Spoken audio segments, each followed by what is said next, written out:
Hello, this is Dr. Paul Cottrell, and we're going to be talking about Mpox today. I'm going to be releasing a video that I did with Miss Taiwan. We're going to talk about the election cycle and her perspective on Kamala. So it's interesting. I'm recording this on August 19th. All right.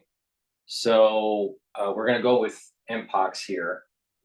Go through the videos, but before we do that, please make sure that you subscribe to all my channels. I have 4 channels on YouTube. All the links are in the description of this video. I have Brighteon, Bitchute, and Rumble. Please follow me on all 7 channels. It's really important. A lot of times you don't get the notification right away. Sometimes it's 24 hours later. So make sure that you follow me on all these different channels so you can get the information in a timely manner. In addition, please follow me on X and on GETTR so you can see the notifications when I release something. If you could, please help support my work.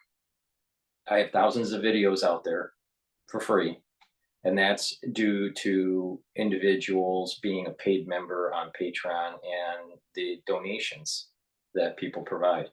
You can donate on my website, the-studio-reykjavik.com. Link is in the description of this video, and go to the website and you can donate through Stripe, PayPal, or buy me a coffee. It's on the homepage at the very bottom, so it's easy to donate. You can also be a paid member on Patreon. Link is in the description of this video.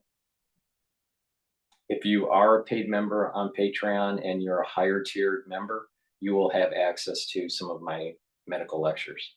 So there's an added benefit for being a paid member to Patreon. The market, the S&P 500 did exactly what I said it was going to do.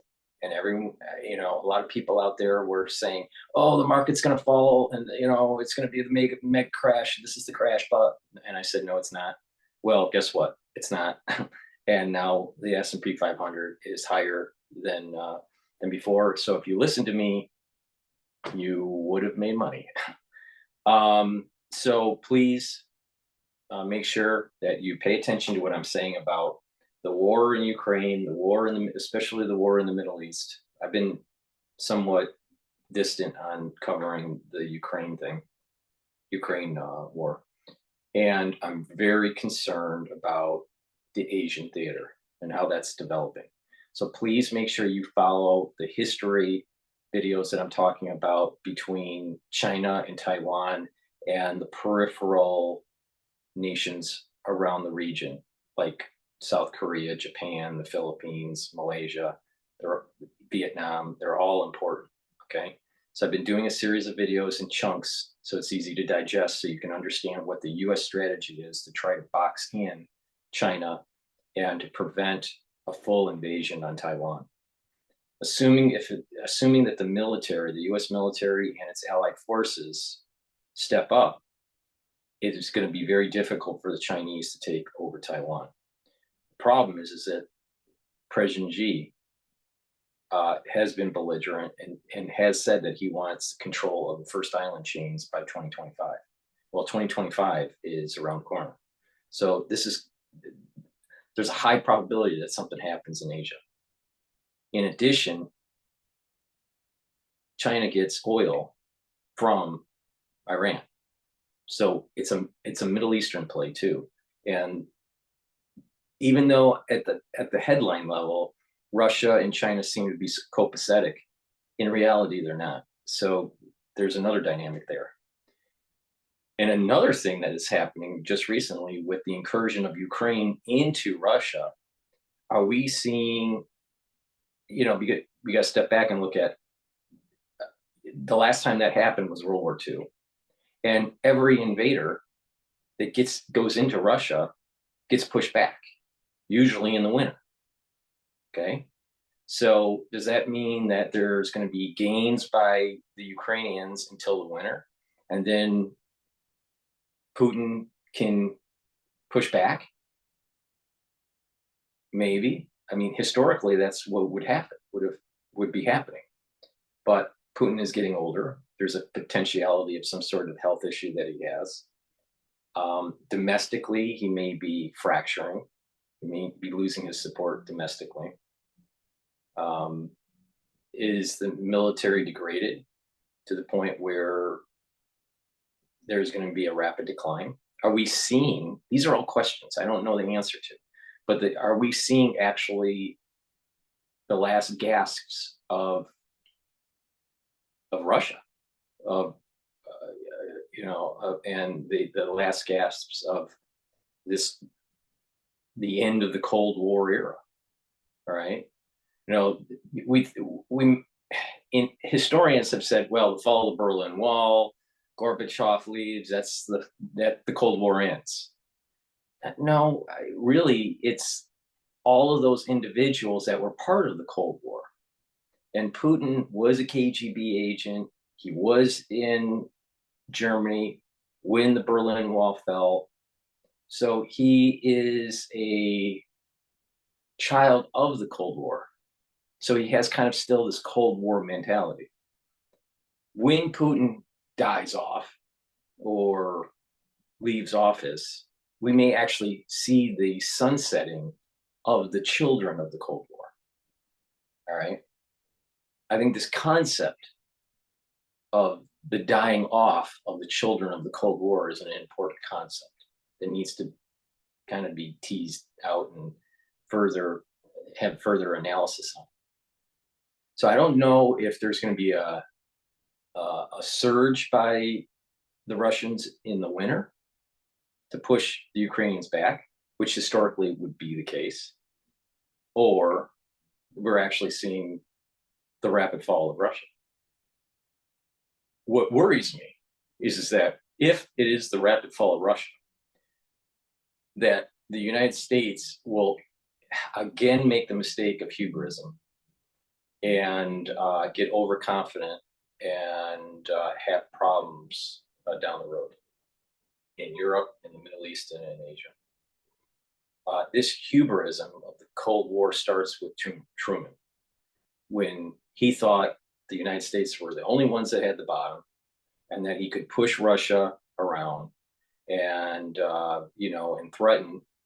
And Truman had a lot of hubris at the very beginning, right after World War II ended. All right. Then Russia ends up getting the bomb, the nuclear weapons, and then our calculus with Russia is totally different. All right, and then it becomes an arms race and lack of trust and Cold War and all this stuff. But it starts with the hubrism of the United States. All right, so, and you can see the hubrism of the United States when the fall of the Berlin Wall happened, and over the years, the encroachment of NATO. You also saw a hubris right after Desert Storm. So for the Gulf War in 91, 91. So 91. But so when we had, when we pushed Iraq out of Kuwait, there was this hubris of our military, the Joint Chiefs of Staff, the Pentagon. There was just this hubris of, how powerful these, at that time, these smart weapons or, targeted weapons were. And then we also unleashed, stealth bombers and stuff. That was the beginning of the unleashing of the stealth bombers and stuff. So there was a hubris that was starting with that. So there's these three cases of hubris with the US military. I'm afraid that that same hubris is going to rear its head up again if there's a rapid decline of leadership and of military prowess in Russia. This is a very important point that I'm making, because this is at this moment in time when you have hubris with the United States military, it ends up being a disaster. Okay, so with that said, please go to my store, the-studio-reykjavik.com, and get the products that I offer. I have structural nano silver products like Max 35, Max 14, and Silver Solution. You take a teaspoon of it a day. You just swish it in your mouth, you gargle with it 20 seconds or so, and then swallow it. Do that every day. If you're not feeling well, take a tablespoon or two a day. But for a daily routine, take a teaspoon. It's really important. What happens is you're neutralizing pathogens, you're improving your oral hygiene, and improving your gum line, and you're protecting that mucosal barrier within your oral cavity and down your esophagus. Really important, super important. If you do get the liquid bottles and you haven't already, please purchase an applicator set. You get a spritzer, a dropper, and a nasal spray. That way you can carry the liquid that's in here, in your bag or whatever. And I sell many types of supplements. All right. If you follow my protocol, you're going to be slowing down the aging process, boosting up your immune system. You're going to get healthy. You're going to have more energy. Okay. You're going to be neutralizing pathogens. You're going to, by boosting up your immune system, you're going to fare better during the cold seasons and during periods of time where you may be exposed to certain things. In addition, by boosting up your immune system, you're lowering your chances of other types of diseases such as cancers. So please go to my store, the-studio-reykjavik.com, and get supplements like the digestive enzyme complex. Why? This helps to break down proteins, lipids, and carbohydrates. It reduces the load on your pancreas. As we get older, our pancreas doesn't function as well. So it's really important to take a supplement to help break down those compounds. In addition, because of the aftershock of 2020, people have been getting clots or having cardiovascular events. There are enzymes in here that are fibrinolytic. The fibrinolytic enzymes that are in this supplement will help to break up clots. In addition, there are proteolytic enzymes in here to break up proteins, especially glycoproteins. Those are the things that are on the surface of viral particles, all right? So it's really important to break those apart too, all right? So improve your breaking down of the nutrients that you eat, but also help with reducing clot formation and breaking down glycoproteins, especially glycoproteins that you shouldn't be having in your body. So please go to my store, the-studio-reykjavik.com, and get this digestive enzyme complex. It's really important to take every day. If you work out and you exercise regularly and pretty intense, take this before your workout, because what will happen is that you're going to be breaking down your nutrients, your recovery nutrients, and quicker. You'll break that down quicker, and it'll help with the energy absorption. And that way, your whole workout, your recovery time will be quicker. So please go to my store, the-studio-reykjavik.com, and get the digestive enzyme complex. Cellular metabolism is really important, and the vitamin B complex helps with that. It's very important, especially B1 through B5 vitamins. They help with the mitochondria to help produce ATP. So the B1 through B5s are part of the electron transport chain pathway. So please go to the store, the-studio-reykjavik.com, and get the B complex. Very important for energy and cellular metabolism. A lot of people are having problems sleeping, and you'll know why when I start playing the monkeypox videos. So please go to my store and get the Good Night Formula. This is important to take because you need 3 cycles of REM sleep and deep sleep to be able to be well rested, to detoxify your body, and to solidify memory. If you are sleep deprived, you will have memory loss, you will build up toxins, and you will have less energy.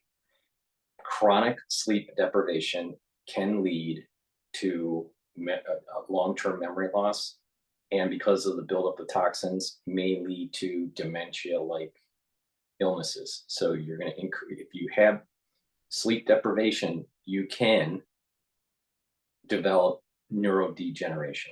So it's really important. Sleep is a part of the protocol for longevity, anti-aging. So good sleep is really important. Go to my store, the-studio-reykjavik.com, and get the Good Night Formula. It has tryptophan and melatonin in it. And lastly, the multivitamin. Really important to take. Why? Because they are cofactors for enzymes that your cell uses for its cellular processes. So please go to the store. This is an easy to digest multivitamin. You should be taking a multivitamin every day. Every day. This should be your daily routine. So please go to the store and get the multivitamin. It's the-studio-reykjavik.com. All right, so now what I want to do is I want to start playing some of these here.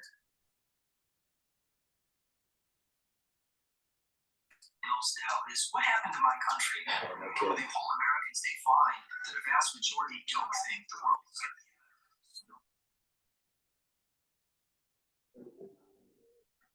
In this course, we're going to look at who the mid-century liberals were and the changes that they introduced into American society. We're also going to look at the radicals, the counter.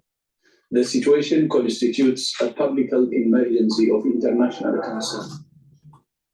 A sharp rise in Mpox cases across multiple African nations has led the World Health Organization to declare a global health emergency. The outbreak, originating in the Democratic Republic of Congo, has now spread across neighboring countries that were previously unaffected. The African CDC also declared Mpox a public health emergency. With over 15,600 infections and 537 deaths in the DRC this year, children have been particularly affected, raising significant concern. This is not just an African issue. Mpox is a global threat, and it is in this moment of vulnerability that we must find our greatest triumph. What is Mpox? Mpox is a viral disease caused by the monkeypox virus, first identified in 1958 and endemic to Central and West Africa. It presents with a skin rash and flu-like symptoms such as fever, sore throat, and headaches. The rash progresses through various stages, leading to pustules that eventually dry and fall off. Transmission occurs through direct contact with infected persons or contaminated materials. Most people recover within 2 to 4 weeks, though the illness can be more severe in children, pregnant women, and immunocompromised individuals. While no specific treatment exists, symptoms are managed with pain relief and antibiotics, and antiviral drugs are being explored for severe cases. In fact, if you look at the period, the most recent period, the number of cases in Africa is more than triple what it was when the peak was declared in 2022. Why is this outbreak alarming?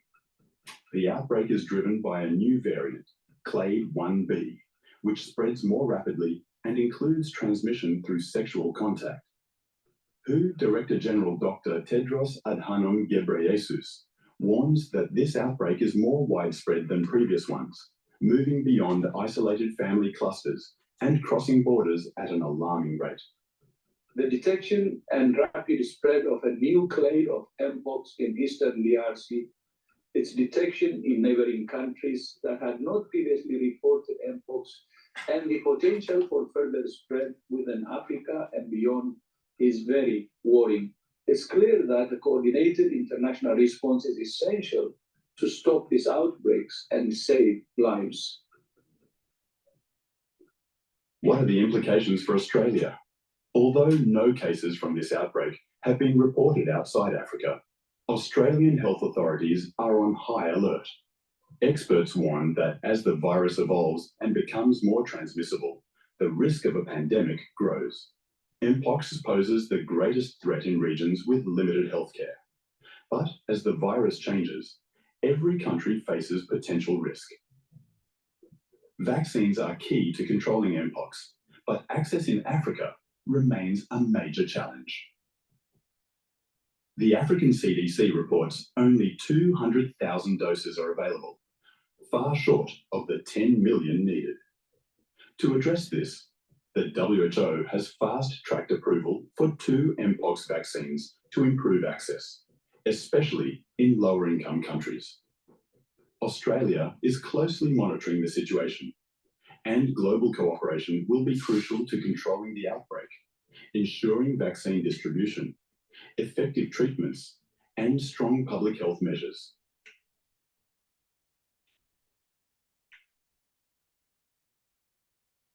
Today, not tomorrow, not next week. Today is the day I hope you will donate to support our movement. No. Okay. All right. Now what I want to do, this is going to be the SABC news.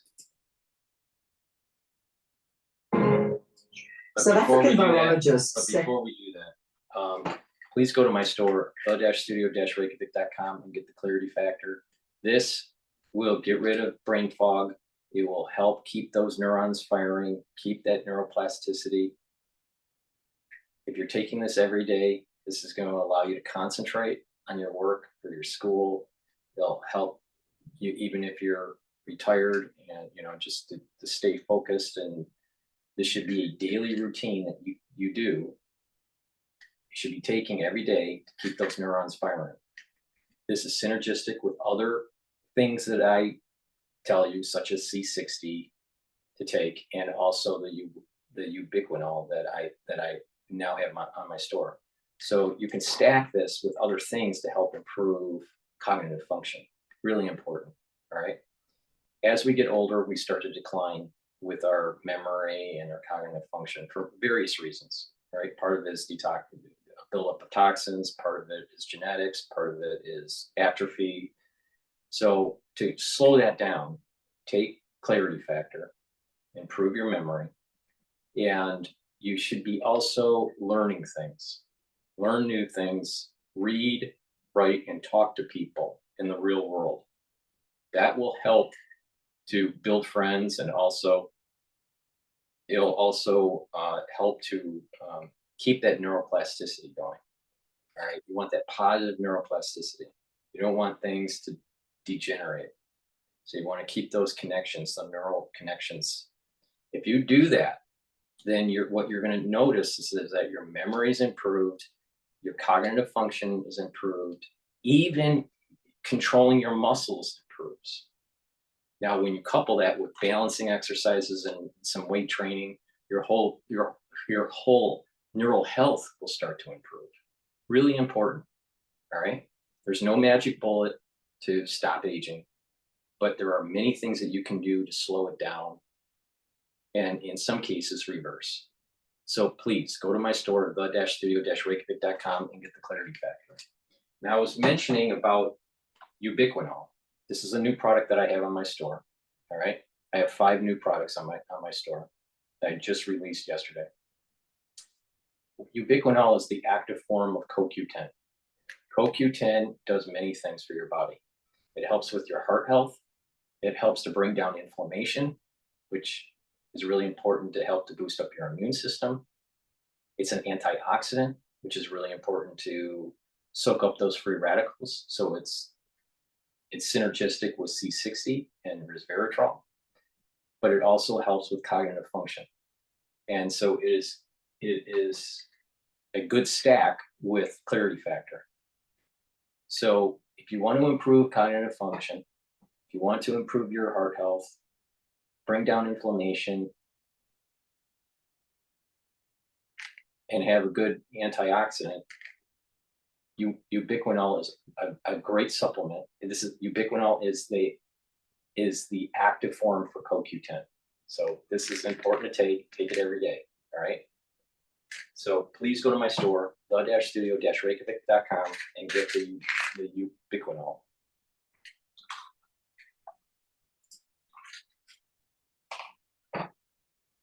Mpox outbreak in Africa was neglected, and it could now turn into the next global pandemic.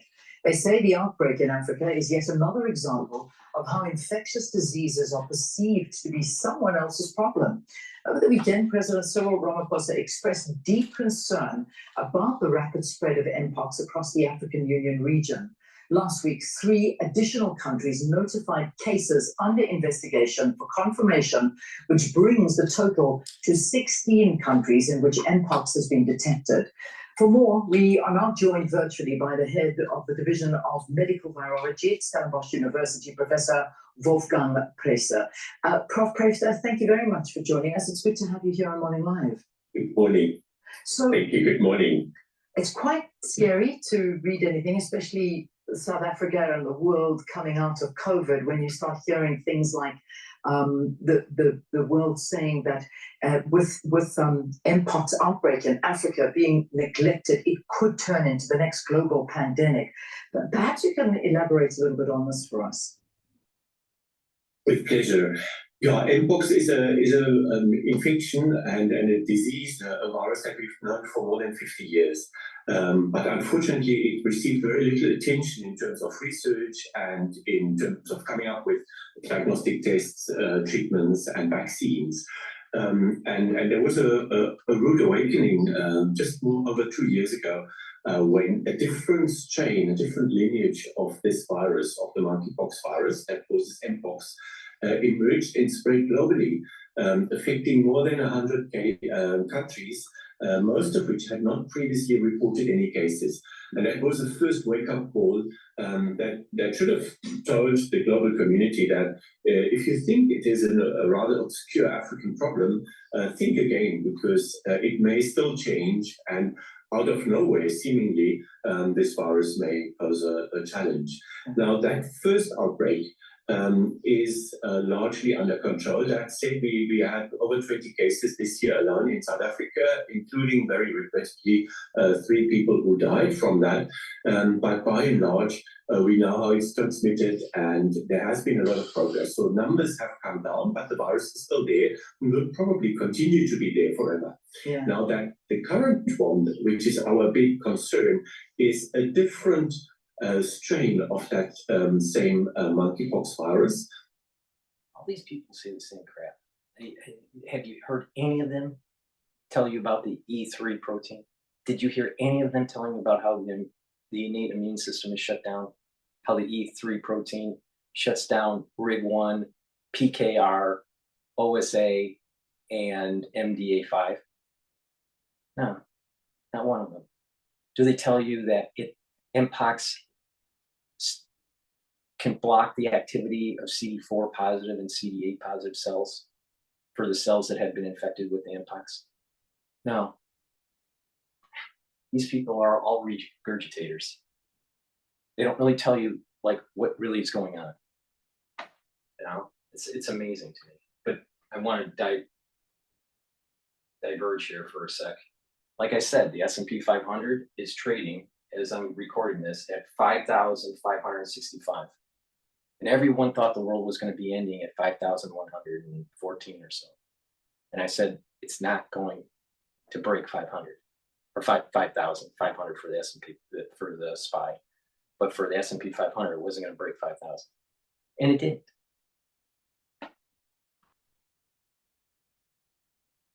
So where are those experts out there telling you how the market is going to be? Did they apologize? Did they say, you know what, their forecast of the S&P 500 was wrong? I haven't been wrong on the S&P 500 going all the way back to 2020. I told you how it was all going to play out, and it did, and how to play it, and how to save your 401k, or how to, you know, grow your nest egg. If you pay attention, you're going to improve your health, and you're going to improve your financial situation. All right, going back to Mpox and the experts. And whereas before we thought it is something that one acquires by contact with small mammals that carry this virus naturally, it now seems that also in the Great Lakes region, in Eastern DRC, this virus is being transmitted from person to person. And that, of course, puts it on a very different level. And we've already seen spread to neighboring countries. And unless something is done about it urgently, there is, of course, the clear risk that this virus will be spread internationally as well. And that is what we are trying to prevent. So we have, I mean, obviously, I don't know if those numbers have been increased, but we do know that in terms of the numbers, there are about 17,000 cases that have been spoken about here on the continent, but outside of the continent, there are 2 cases that we know of. I think one in Sweden and one in Pakistan, but I'm not sure if there are any more of these, and what strain are we dealing with here? Yeah, we are dealing with this so-called clade 1b virus, which is of the 2 strains that there are, clade 1 and clade 2, is the more dangerous one. It's the one that causes more severe disease and also is more likely to lead to death. And then that is the one that is now has now started spreading from human to human. I'm not quite sure whether the Pakistani case has been confirmed as belonging to this very. I'm pretty sure that he doesn't know much about the 191 proteins that are in Mpox.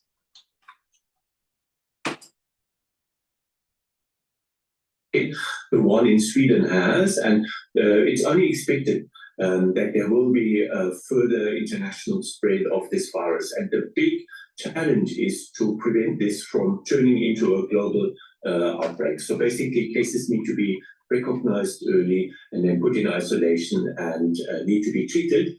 And contacts can also be vaccinated. There is an available vaccine, but there isn't enough of it. And particularly, it is usually not available in most of Africa where it is most needed. And that is what we need to do now. Yeah, I mean, that's where the big problem is. And it feels like, once again, the history repeating itself in terms of a lack of vaccines, and the African continent is the one that needs it most, and yet cannot get hold of it.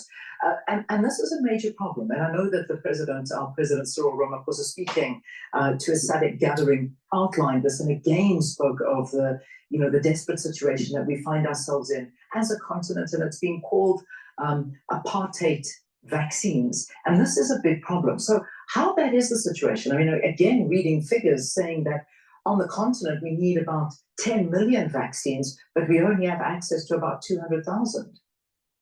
Yeah, well, there aren't that many vaccines available globally even. And the problem is that the current vaccines take a long time to make. This is the reason why there's going to be pressure to make mRNA vaccines. And Moderna has clinical trials going on as we speak. Oh, how convenient. Because making a Moderna vaccine through the mRNA platform is much faster.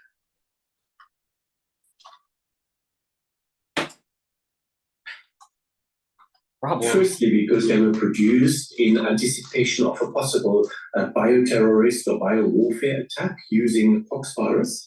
So they are basically left over from that attack. There was a stockpile.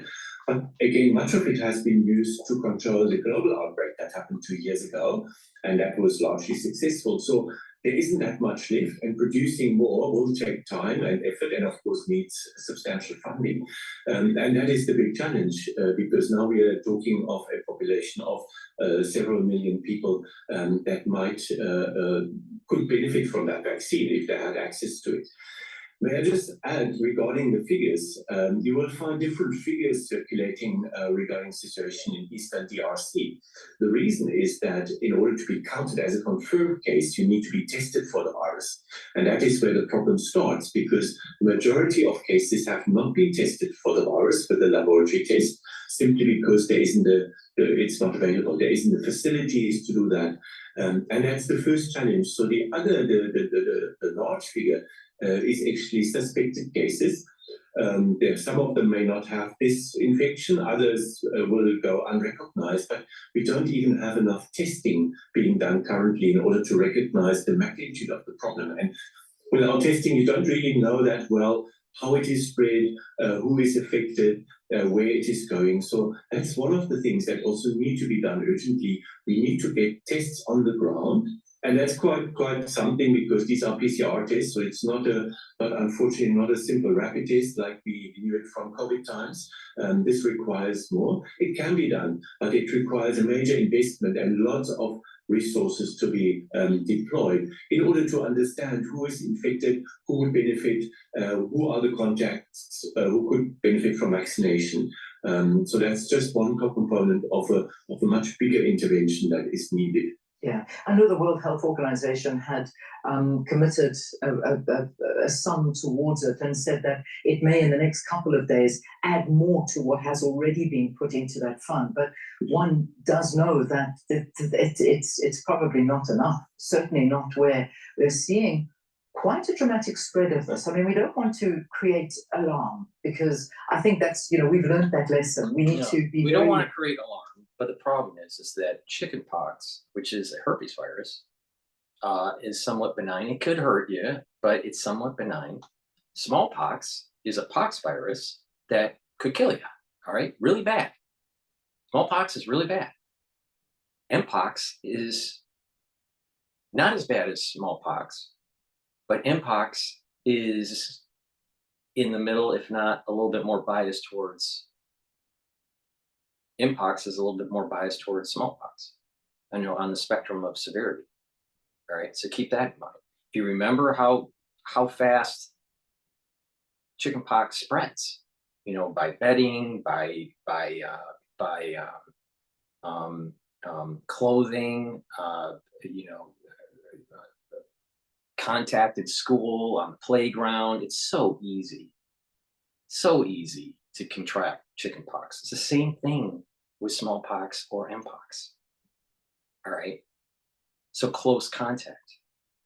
Now, if someone has viral particle in their mouth, and they have some pox that's in the mouth, and in bad cases that could happen, and you had droplets, you could spread through droplets. But skin to skin contact, definitely. Even secondary contact, clothing, beds, bed sheets, right? So a maid working at a hotel could contract it, not even know that she has it, and spreads it to her family when she goes home. It's a problem. So it's H5N1 is way on the low end of human to human transmission. All right. And I'm not too worried about it at the current situation. But Mpox, if it starts to spread human to human and it's not contained in developed countries, in high density areas, we have a problem. We have a problem. The question is, will we be lucky? See, H5N1, it doesn't have the mutations to allow for human-to-human transmission yet, right? But Mpox does. And it's mutated forcefully or naturally, we don't know. I have a feeling it was forcefully done, but that's a hypothesis. I can't prove it. But there is a mutation that allows for it to spread easier for the clade 1B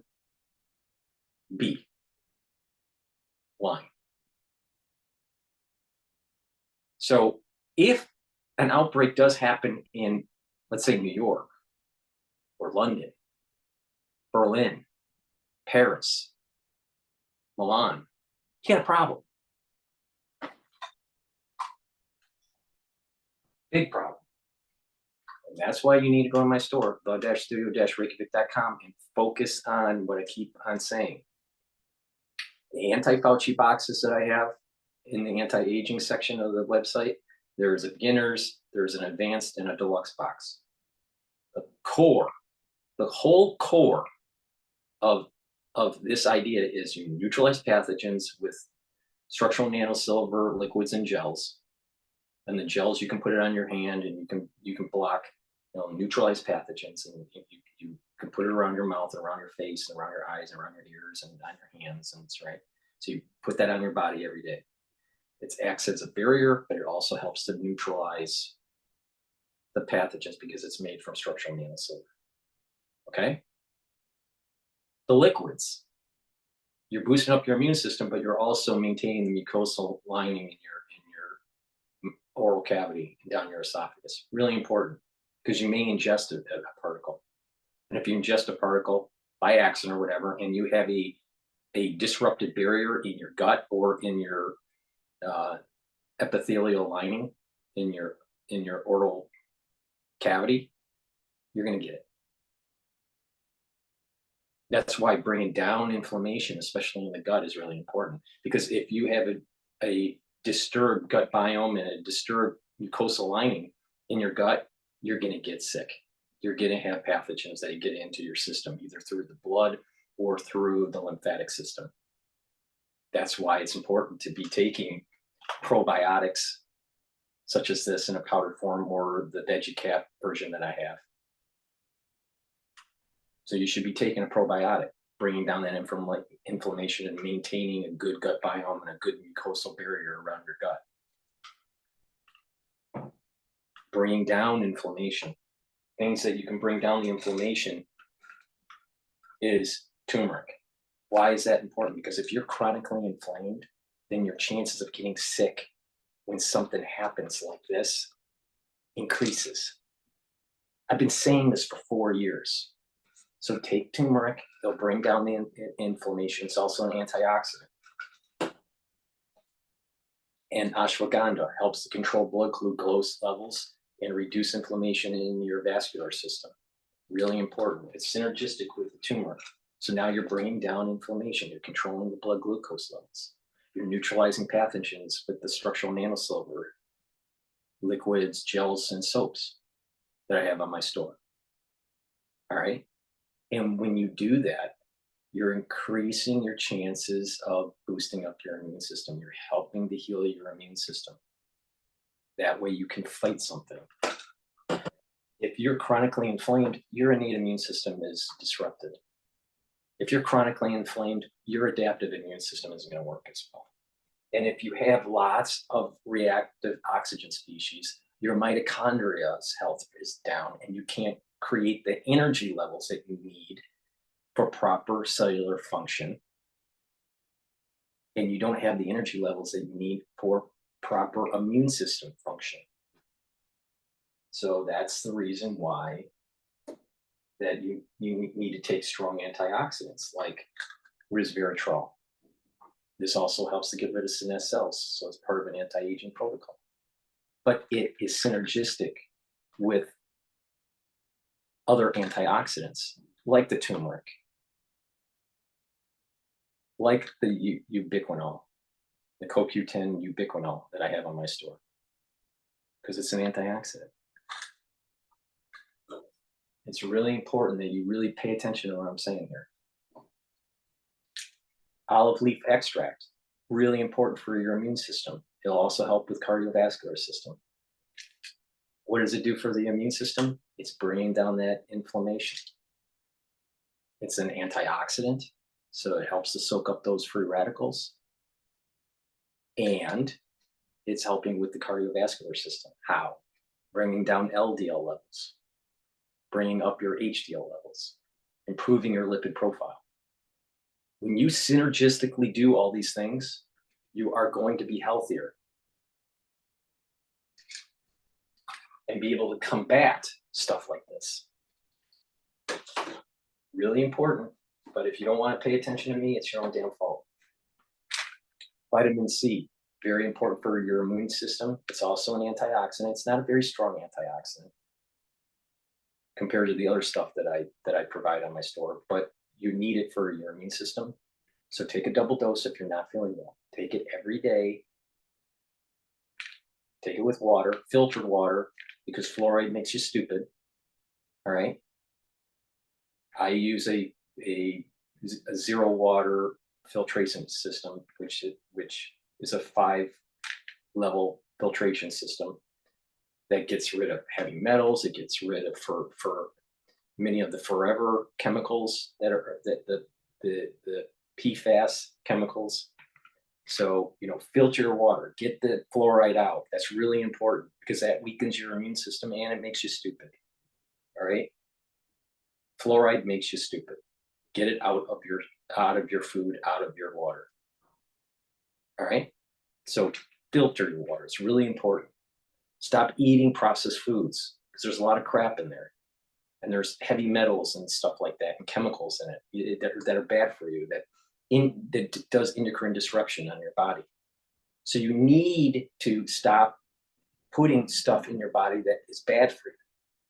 The processed foods and unfiltered water. All right. Filter your water. It's important. Very, very, very important. Stop eating the processed foods. Stop eating the sugary foods. And then you'll notice that your immune system and your endocrine system is getting back into balance. And it's going to be more robust over time. So take the vitamin C, take it every day, drink it with filtered water. If you're not feeling well, take a double dose of it. It also helps. Vitamin C is also good for your skin.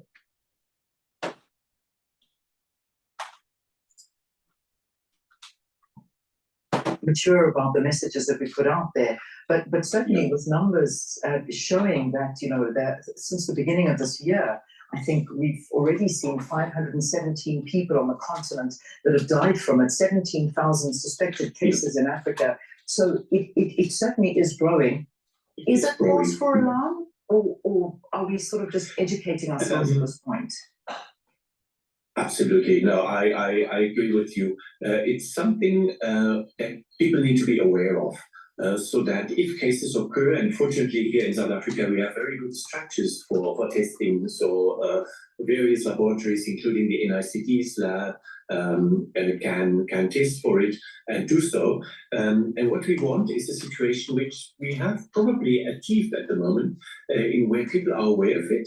And if there is a suspicion of Mpox, they will send specimens for testing, and then more often than not, these tests are then negative, which is a good sign because it means that potential cases would be recognized. And I'd rather have 20 people who are tested unnecessarily because they turn out to be negative than one person that is missed. So that's a good sign. And it's really to keep that awareness. And then if a case really occurs, to recognize it early and to prevent further spread. And of course, to give the patient the best possible treatment. We have antivirals available in the country, not very many, but enough for now. So we can even treat patients to prevent the worst outcomes. So yes, I think one needs to be careful, and the effort at this stage should really be directed towards the area where this is already rampant, Eastern DRC.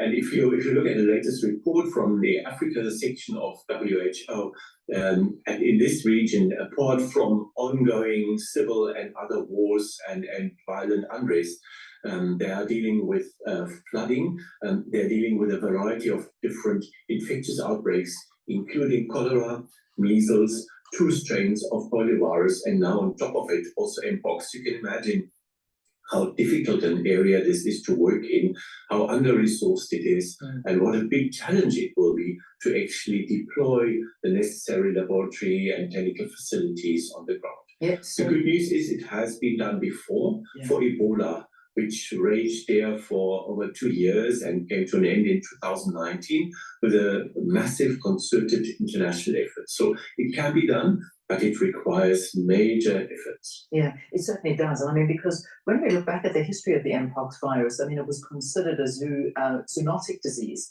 endemic to parts of Central and West Africa. And it's only now that we're seeing cases outside of the endemic areas and this new strain that you speak of, these different clades. Did it come as a surprise, this outbreak? Yes and no. I think that as a virologist and a public health person, you know, we always are trained to expect the unexpected, and we've seen this before. But this shift from being an infection. What's the chances of a second potentially major pandemic happening in the middle of an election in the United States? that so happens to be an election with Donald J. Trump. That's problematic. In addition, what's the chance of a major pandemic happening with a potentially major shift in Western and Russian relations with this whole Ukraine war? And what's the chances of a major pandemic starting to happen in the middle of this huge crisis that we have in the Middle East? Now, I've been, alive for more than 50 years, and the Middle East has not been in more turmoil, especially the spread of war with the other peripheral nations and the use of unconventional warfare than ever before, at least for my existence, and most likely yours too. So what's the probability of all that happening all at once? So there is either, this doesn't seem to me by accident. This seems to be on purpose. Now, I can't prove it like how I proved it in 2020, right? And in 2021, right? But there's something strange when you look at the metadata. Now, maybe with further analysis, if I had some more time, I'll find it. I don't know. But it seems to me that there was an enhancement of clade 1 that turns into clade 1b that was enhanced and released. That's my working hypothesis, because there's a whole lot of other things that seem to be out of control in this world. Now, another possibility, which is maybe even more scary, instead of it being manipulated and released, maybe it's actually metaphysical, and that we're seeing the plagues of our modern time. We just, the other day, there was an earthquake, and then, in Russia, a 7.0 earthquake, and then all of a sudden a volcano eruption. Shortly after the invasion of Ukraine into Russia proper. Something strange metaphysically going on here. So I can't tell you for sure which is it. Some metaphysical series of plagues of different varieties, of the biological kind and of geology kind, of financial. There's going to be a lot of different things that are going to start, if that metaphysical plague concept is real, if that's really happening. Or was it a manipulation? Or was it a man-made manipulation? I'm not sure. But something weird is happening here. It's not, the point here is that if it's I think the big point here is that it's not, you can't view this siloed. If it's a series of plagues and it's metaphysical, there's an amalgamation of many different things going on. It's not just this. If it's human release, human manipulated and released, then it's a series of other things geopolitically, maybe even economically, that they're trying to put into motion. So either way, you can't view this as a silo. That's the key takeaway.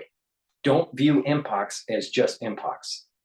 Mpox is also creating a situation where it's going to involve other things. If the catalyst was human intervention, then, it's probably geopolitical and economic. If it is metaphysical, then it's even worse, because you're talking biblical type stuff.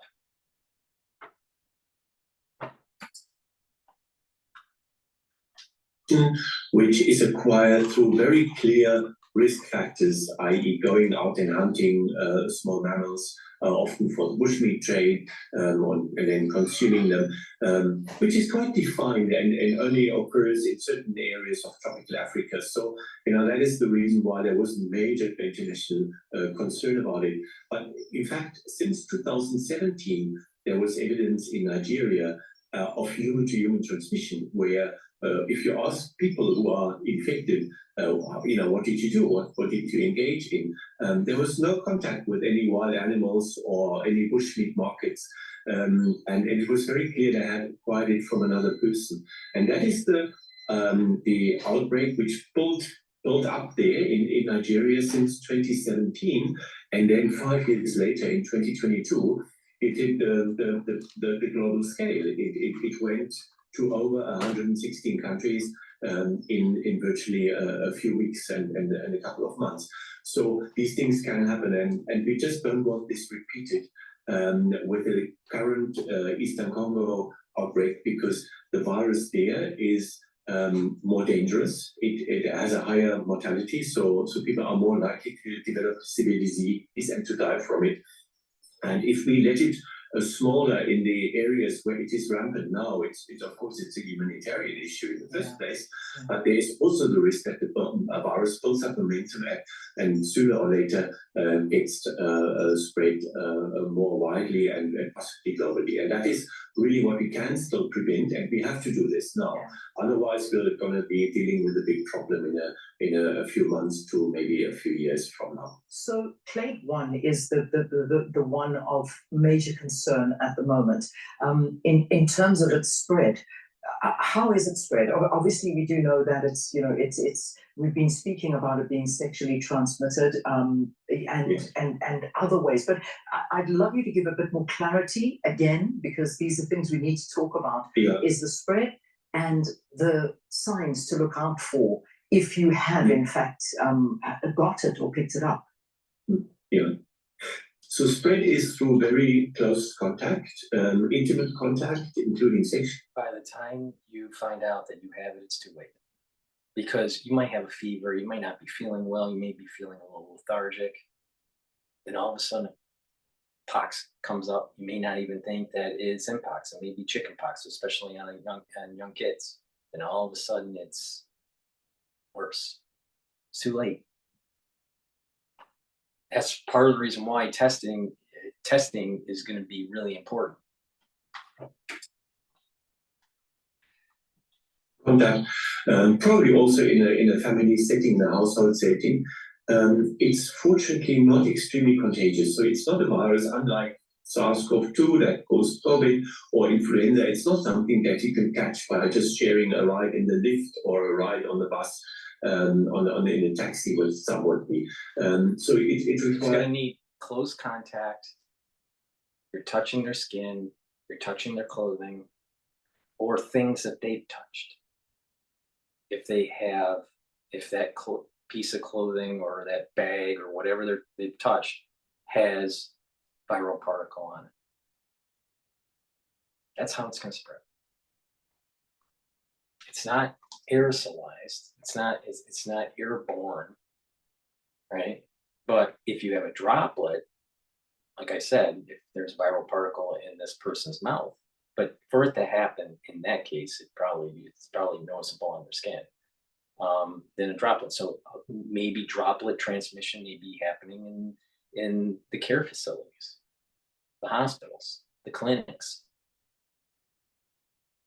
So it's not just your own little world of life, but also what's going on in the clinical setting. And in those cases, with the clinical setting, it may be actually even more severe because the patients are most likely higher, have higher infectivity. They're farther along in the Mpox disease progression. And you're treating, if this gets to a developed nation and it takes hold, then in these care facilities, hospitals or clinics, there's going to be more patients that are like that. So the doctors and the nurses are going to have a higher exposure rate. And when you have a higher exposure rate, the chances of contracting is even higher. Now do you understand why it's important to pay attention? But there is we may, again, we're being blessed and cursed. We may be lucky and it doesn't take hold in an outbreak in developed nations. But if it does, we have a problem.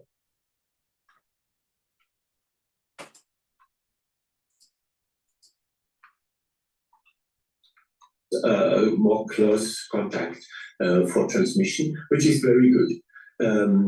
So we are not talking of the same level of spread and the rapidity of spread that we've seen with COVID. But still, close contact does happen, and intimate contacts, of course, also happen.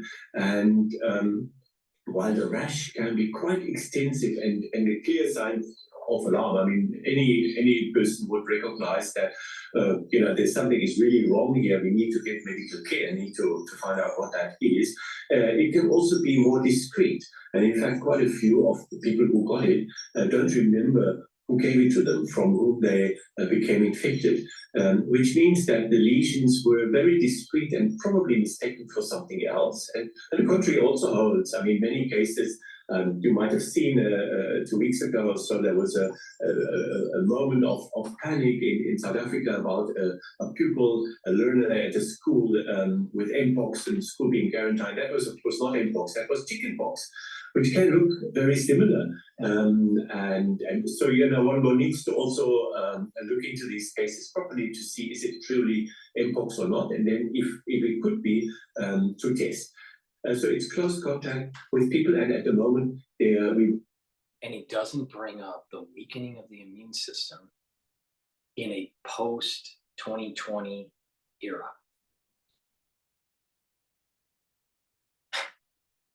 And I've been begging people to pay attention to me, because that's the key right there.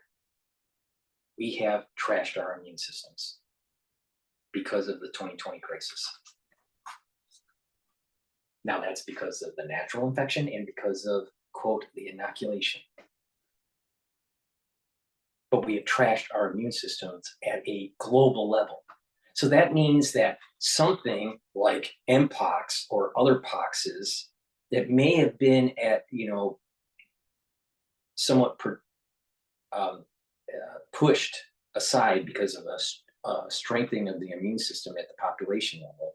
When you have a large part of the population's immune system going down, then you're going to be more susceptible to these things. Most people don't realize you ingest at least once in your lifetime, polio virus, all right? At least once in your lifetime.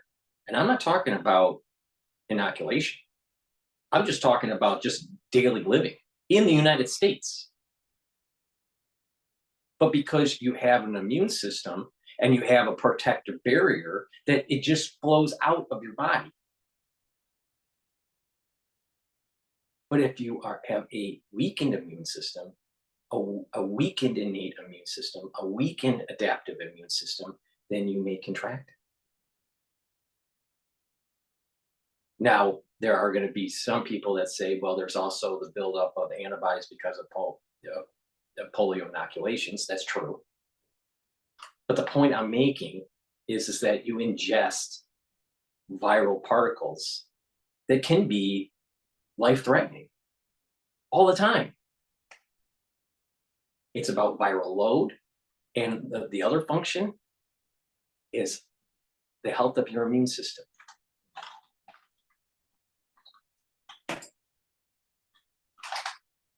So we expect a close link to the country of origin. So if somebody has been traveling and has been to Central Africa, is now returning with a rash that seems unusual and that I haven't had before, this is now clearly a reason to check it out. Yeah, all right. Thank you so much, Prof. Thanks for giving us all of this information about Mpox. Prof. Wolfgang Preiser, Thank you, doctor, for not telling us much about anything. Pay attention to Dr. Paul Cottrell. It's about the E3 protein. It shuts down the innate immune system. It shuts down PKR. It shuts down your interferon that's in your cells, your cellular interferon, which helps with the cascade, with the inflammatory response. It shuts down OSA. It shuts down RIG1. It shuts down MDA5.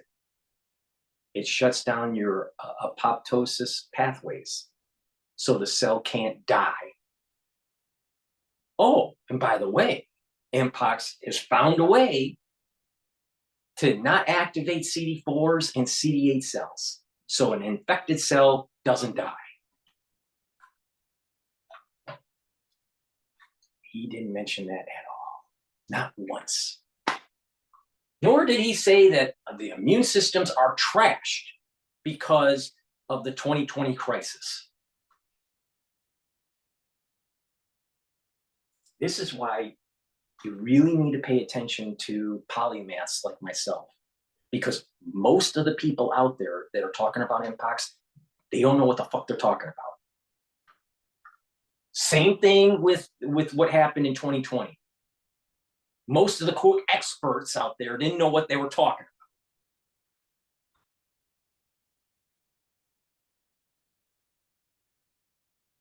about. All right, well, let's find out what happened in the Philippines today.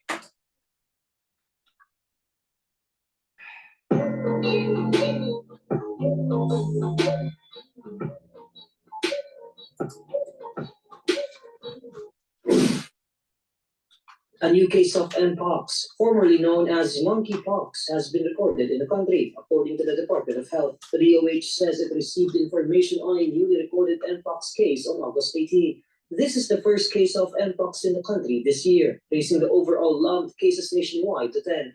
The country's last recorded Mpox case was in December 2023. All previous Mpox patients have recovered. According to DOH, the Mpox patient is a 33-year-old male Filipino national.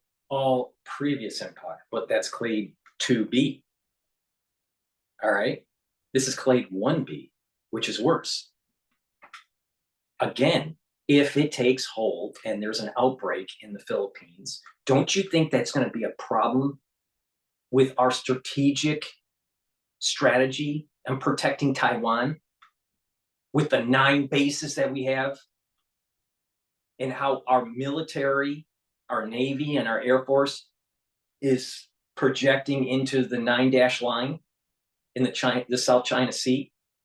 Don't you see now on how this is all tied together? What if there was a major outbreak in the Philippines? What if there was a major outbreak in South Korea? What if there was a major outbreak in Japan? Now you have a weakened alliance on the first island chains. Makes you wonder who the hell is doing this.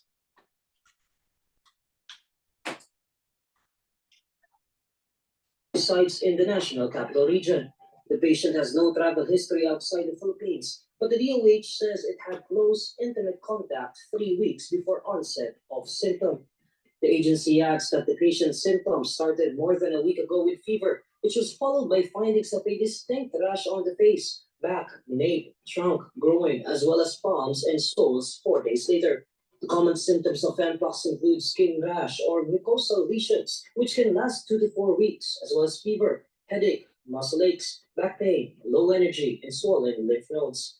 DOH Secretary Teodoro Herbosa reminds the public that Mpox is transmitted through close and intimate contact and by using materials contaminated by people who have the virus. He adds that DOH will make the testing process as convenient as possible so that cases may be identified fast. Well, that's what's happening in the Philippines. Isn't that lovely?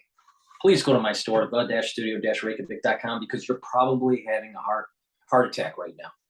The best way to improve heart health and your lipid profile is to go to my store and get omega-3.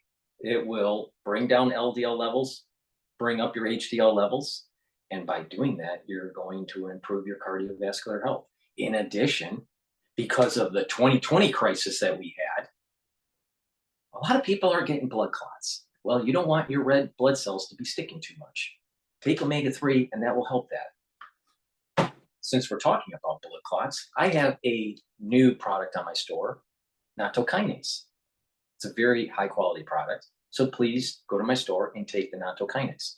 Why should you be taking nattokinase? One, it's fibrinolytic, so it'll break up fibrin. It'll break up the clots. All right. In addition, it helps with cardiovascular health. All right. So this will help to bring down the cholesterol levels. All right. And if you couple it with other stuff like red yeast rice, which I don't carry, it will actually also bring down cholesterol levels even further. There are ways to actually get off statins, but doctors don't want to tell you that. Your cardiologists don't tell you this. They want to just keep on writing a prescription for statins and other heart medications. Now, sometimes you need it because of lifestyle, crappy lifestyle that you've had or whatever. Most heart disease is because of bad lifestyle. There are cases where it's structural and it's or genetic or whatever, right? There's a lot of people on statins in the United States that can get off of them if they eat properly, reconfigure and get their endocrine system in homeostasis, control their cholesterol levels by diet and exercise and taking certain types of supplements. One of those supplements is nattokinase, just like omega-3 brings down the LDL and HDL levels and improves your cardiovascular function. If you have lower LDL levels, you'll have lower oxidized LDL, and you need it, oxidized LDL, to build up plaque. So if you have less LDL, you have less plaque. If you have less plaque, you'll have better blood flow. You'll have lower blood pressure.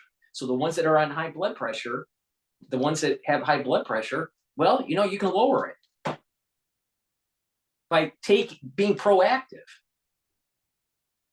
You think your pharmaceutical medication is going to do that? Well, it will bring down your cholesterol levels, but there are side effects of statins. There are beta blockers and alpha blockers and all this stuff that will try to mitigate blood pressure, but it's a downward spiral. Eventually, heart disease leads to heart failure. So you got to take charge of your life. So eat right, exercise, do proper supplementation, all right? And take charge of your life. Because if you go down the pharmacology route, it's going to be a downward spiral. And it's probably going to be more costly in the long run. And it sure as hell ain't more increases in longevity, right? So what you want to do, proper diet, proper exercise, proper supplementation for cardiovascular health. All right? Nattokinase will break up clots because it's fibrinolytic, but it also helps to control cholesterol, bring down the cholesterol. All right? Very important. And it's synergistic when you stack it with omega-3. Now, when you're bringing down the LDL levels, you're reducing the chances of having oxidized LDL. Why is that such a problem? Because your macrophages will get in and eat up try to eat up that oxidized LDL and can't get rid of it. And it turns into a foam cell, and then it ends up into plaque. And then it starts to grow, and then you start having high blood pressure.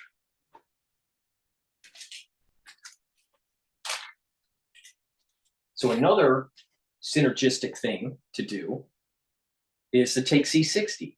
C60 is a strong antioxidant.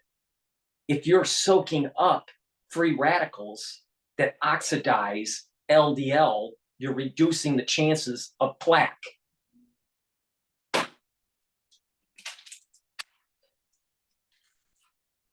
I'm telling you, MDs, they're not telling you the full story on how to improve your health.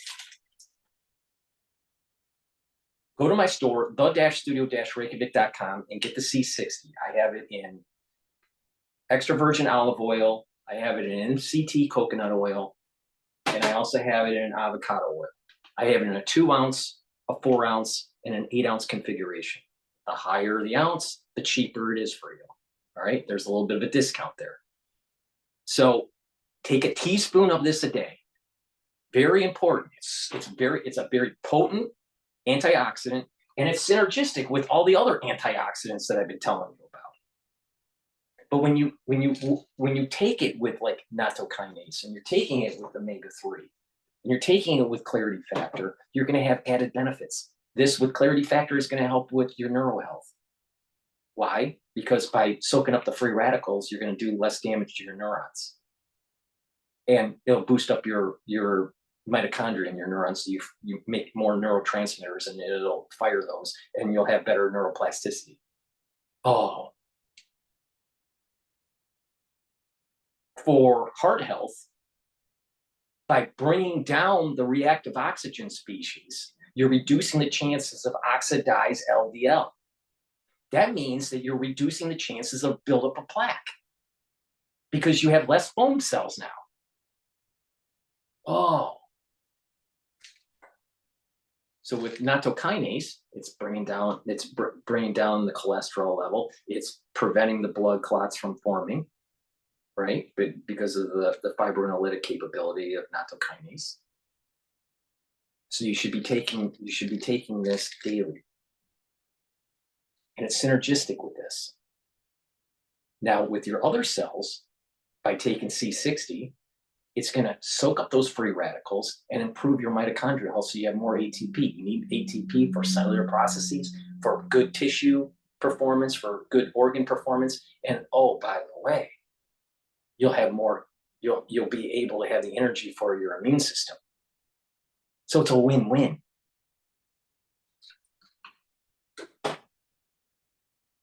So please go to my store, the-studio-reykjavik.com, and get the C60. It's a very strong antioxidant. Take a teaspoon of it a day. Take it on an empty stomach for better absorption. And if you work out, take it before you work out. Why? Because when you work out, you're creating free radicals. But you still need to work out because you need to work out your muscles, right? And you have to build up, a better respiratory system. By taking it every day, especially before your workout, you're soaking up those free radicals as you're building them, as you're producing them during your workout. So you recover quicker. Oh.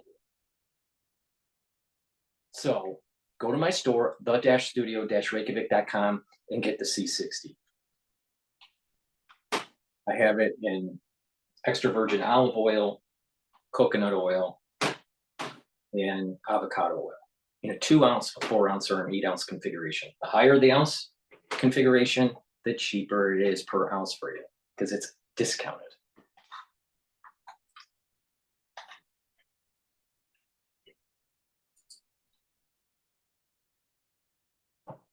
A lot of people ask us, what's the difference between mudwater and mushroom coffee? First, we are mushroom coffee. Mushroom coffee is sort of what it sounds like, acidic, processed. The Mpox virus triggers the World Health Organization's highest state of alert. Democratic Republic of Congo has reported the majority of cases, but infections have been recorded in Sweden and Pakistan. So, who's at risk? And is the world prepared for another global health emergency? This is Inside Story.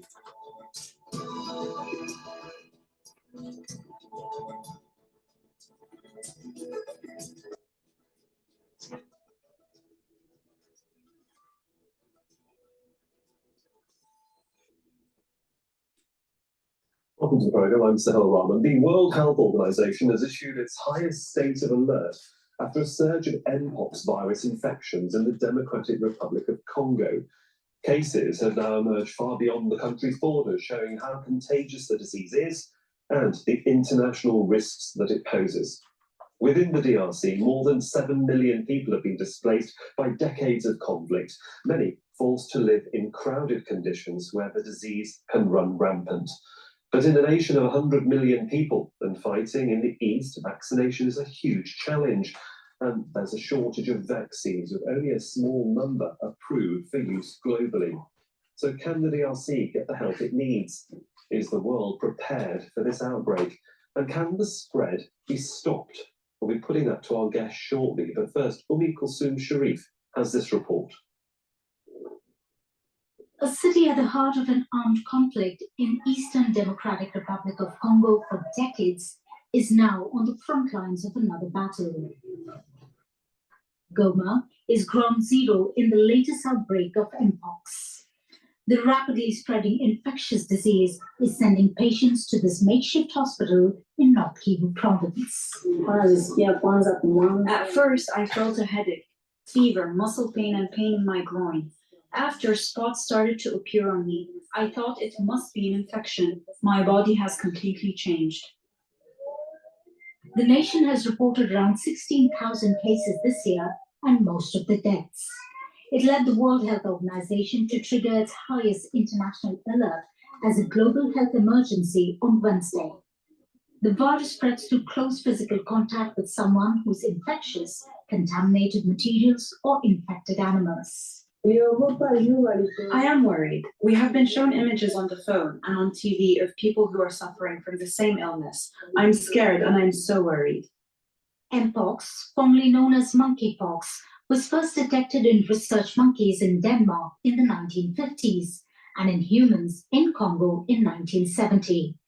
But the recent strain appears to spread more easily. The WHO says infants and children are more at risk. 75% of cases are in children under 10.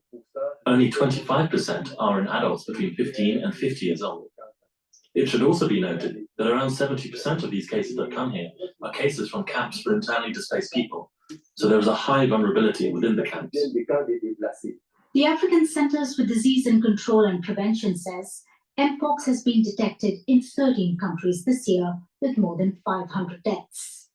Other countries are now seeing cases, including Sweden, reporting its first case this week. Health authorities in Pakistan have also detected one case in a passenger returning from the UAE. In 2022, the Mpox outbreak was reported in more than 70 countries, but its spread was slowed within months with vaccination programs and drugs in rich countries. Experts say there's an urgent need for vaccine supplies in African nations to stop the spread of the virus. I would not recommend a general vaccination campaign for the general population or at-risk populations at this stage. It is also clear that the vaccines that are available globally are urgently needed in Africa, urgently needed in regions where the virus currently is spreading, and there is a severe shortage of vaccines. The goal of treating Mpox is to take care of the rash, manage pain, and prevent complications. Getting an Mpox vaccine will prevent infection and help curb the outbreak. Global pharmaceuticals are promising millions of doses in the coming months. Kulsum Sharif, Al Jazeera, for Inside Story.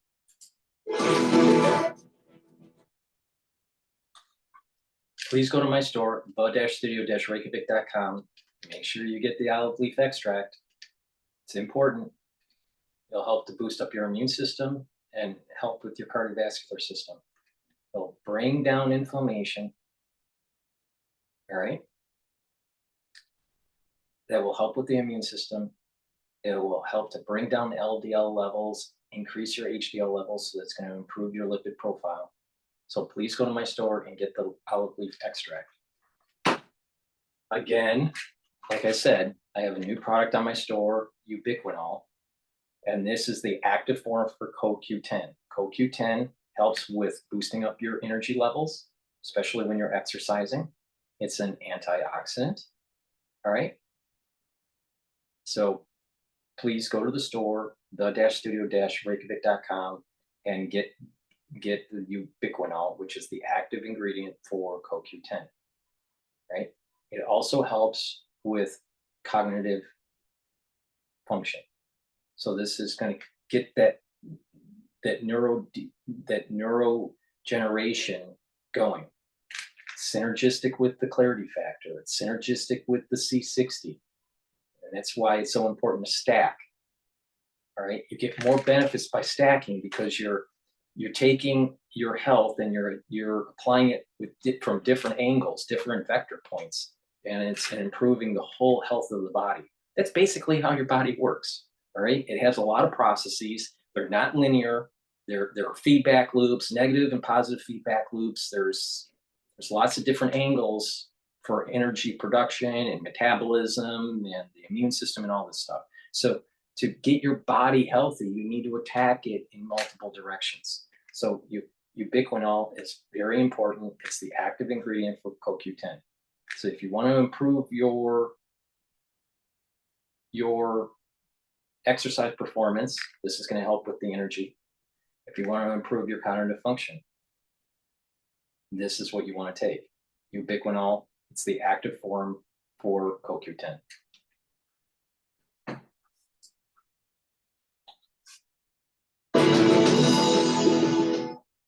So let's bring in our guest for this edition of Inside Story. In Geneva, Margaret Harris, spokesperson for the World Health Organization. In Goma, David Monkley, director of the aid agency World Vision's Operations in Eastern DRC. And also in Geneva, Mukesh Kapila, Professor Emeritus of Global Health and Humanitarian Affairs at the University of Manchester. He too was formerly Director for Emergencies at the WHO. All welcome to all our guests.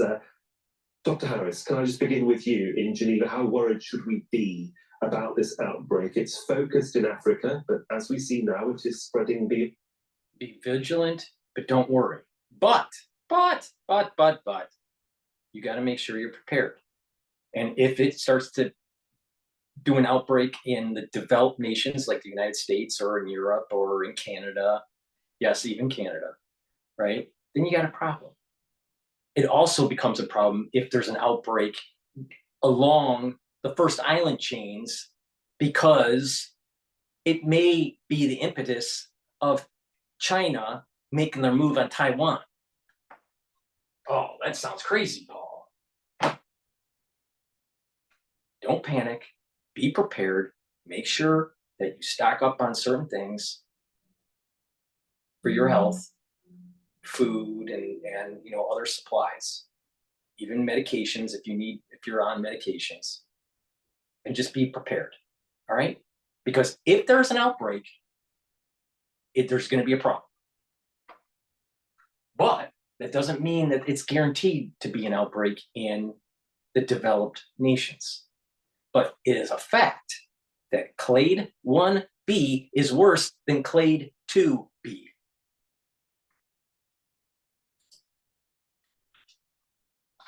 Continent. Certainly, we don't call a public health emergency of international concern unless there is a reason for worry. I mean, the hint is in the name, international concern. And what we're worried about is the detection and rapid spread of this new strain, clade 1b, in Eastern DRC. It's the fact that it's spread so rapidly. And it's also been detected in neighboring countries that had not previously reported any types of Mpox. And there clearly is potential for further spread within Africa, but also beyond into the rest of the world. And there is a need to try to stop it. Indeed, we'll speak more about the actual biology of clade 1 and clade 2 a little bit later in the programme.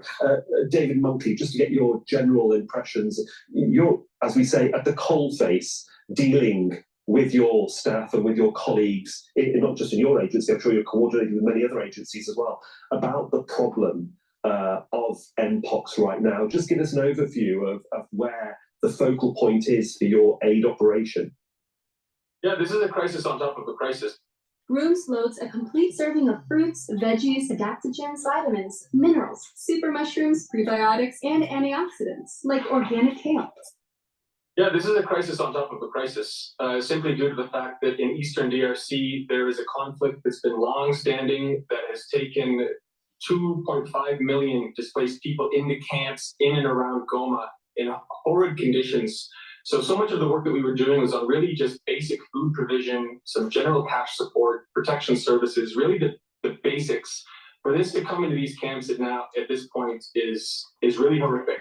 It's a new crisis.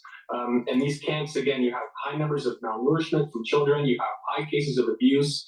These are really perfect conditions for the Mpox epidemic to grow quickly.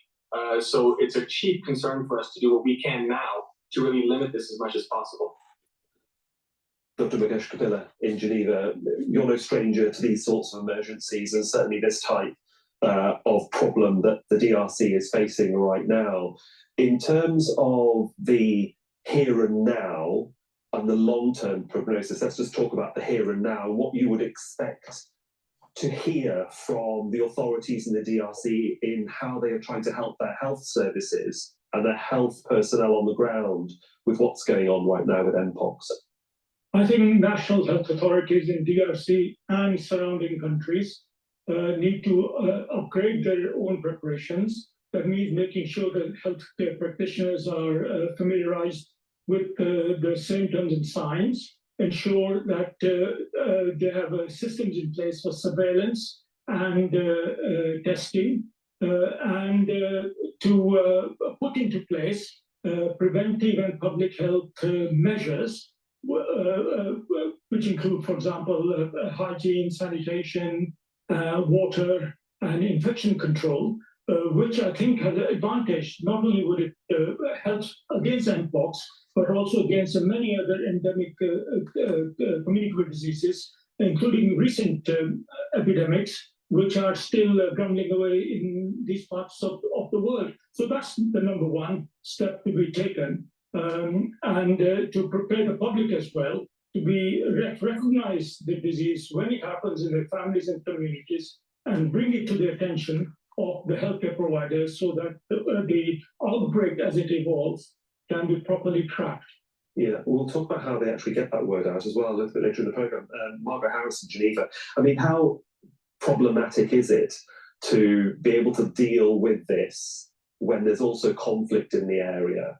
Obviously, you're dealing directly with your medical colleagues and equivalents in the DRC, in government, but at the end of the day, the trauma is hundreds of miles away from the capital of Kinshasa.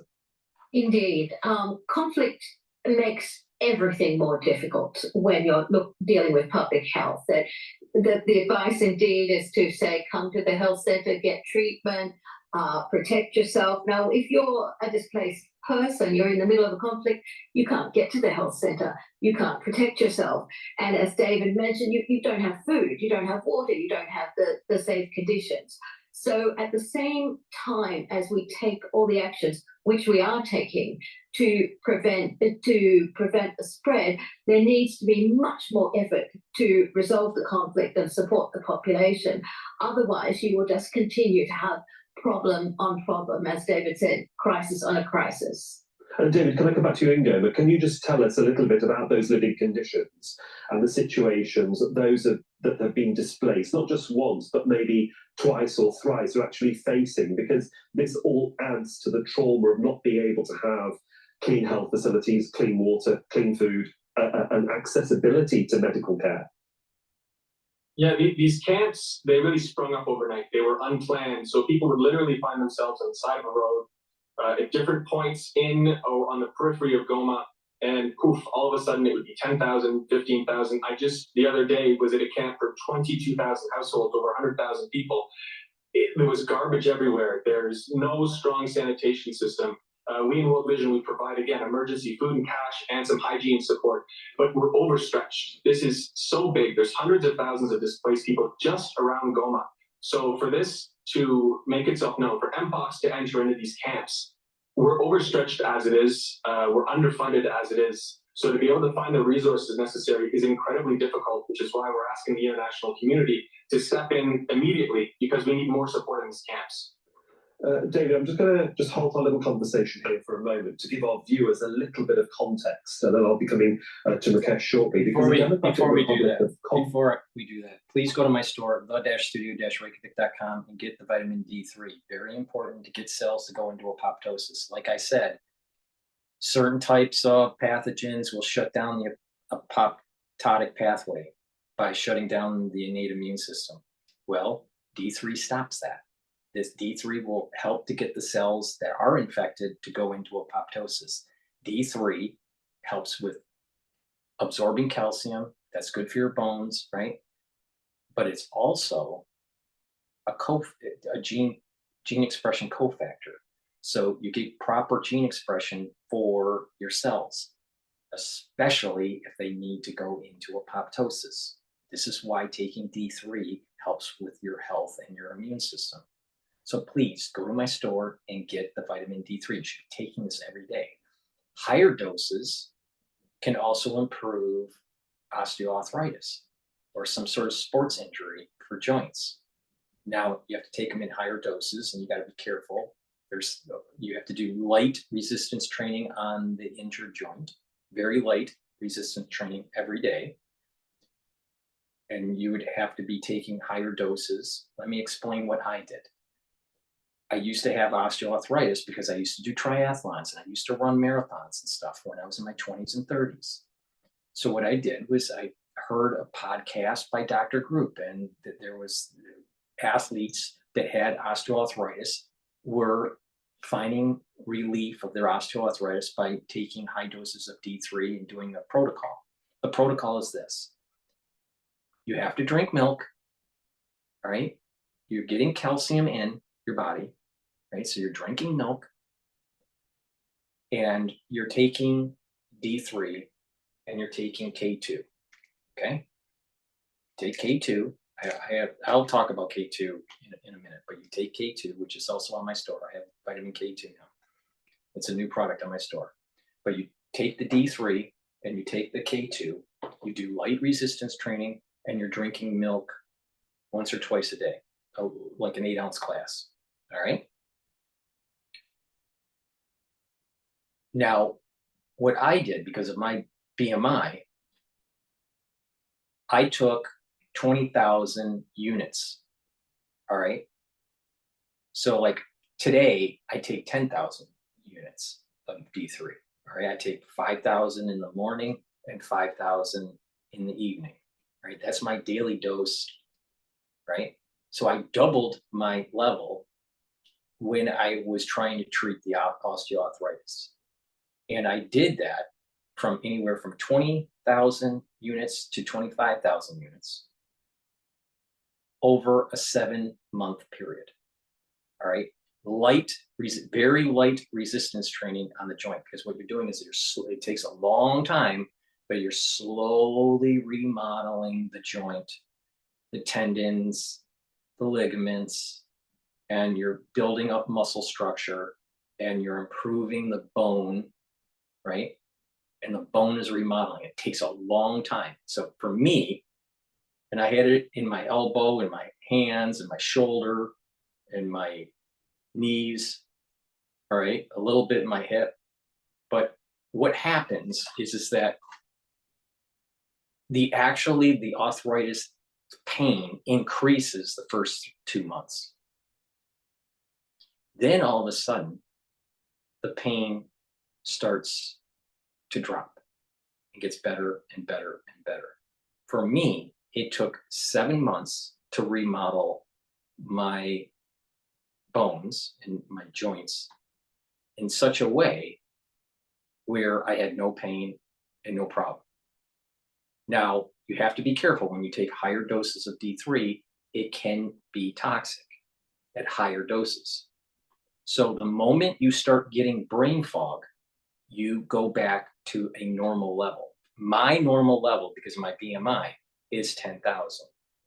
So just to give you a relative comparison, each soft gel is 5,000. So it's 2 soft. My normal is 2 soft gels a day, one in the morning, one at night. If I was remodeling my joints, I would be taking a double dose. So I'd be taking one in the morning, one in the afternoon, another one in the evening, like during dinner, and then another one right before I go to bed. If I wanted to do the 25,000 unit, then I would add another one in between the midday. Okay, but drinking milk twice a day For me, it was once in the morning, 8 ounce, and another one before I go to bed. All right. Light resistance training on all the problematic joints. Light resistance training. So a little bit of a weight, very light, or you know, some sort of isometric resistance training. All right. For me, it took 7 months for it to remodel the joint. It was painful for the first 2 months. It was more painful, but that's showing that it's working. That's the key, because what's happening is you actually have nerves in that area, and everything's getting remodeled. Your nerves are getting remodeled, your bones getting remodeled, you're strengthening the muscles, everything's getting remodeled, but it takes a long time. All right. And you're going to be taking a normal dose of K2. All right. This helps with the energy absorption, or the calcium absorption. With that, you just got to be, based on the amount that you're taking in your BMI, you pay attention to neurotoxicity. Neurotoxicity is like you'll start to get the brain fog. The moment you start to get the brain fog, go back to your normal level. For me, it was 10,000 units, so 2 gels, soft gels, and stop. All right. Some people don't get the neurotoxicity, and you do this for a 9-month period. All right, and then stop. All right. But if you do start getting that neurotoxicity, sometimes that neurotoxicity you may start at around the 7th month, maybe in the 9th month, or not at all. Just depends on your BMI and how much you're taking and just your metabolism. All right. So people are going to be different. For me, it was 7 months at the dose level that I was doing, at the protocol level that I was doing. Some professional athletes that have had osteoarthritis, we're talking about basketball players and tennis players, they were in the very high levels of D3. And you got to be, you know, you got to have some sort of physician to be watching you. These individuals were taking extreme high doses, like the 10,000, 100,000 high level, or 50,000 level, depending on their physique. All right. But they were professional athletes, right? So, you know, most people are not professional athletes, but most people you can be at a much lower level. But the moment that you start feeling the brain fog, go back to your normal level. All right. And then just let your body heal.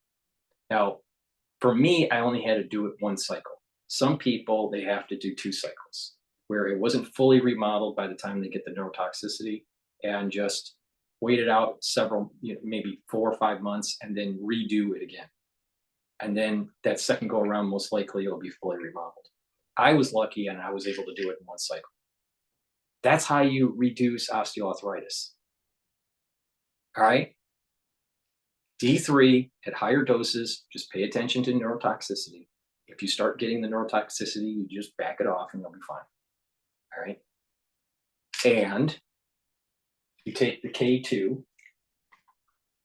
because it's synergistic to help to absorb the calcium. You're drinking milk. And if you say, I don't like drinking milk, you just got to get your calcium in another way. For me, the best thing was like a 1% or 0.5% milk. And that, and light resistance training every day for months. For me, it was 7 months.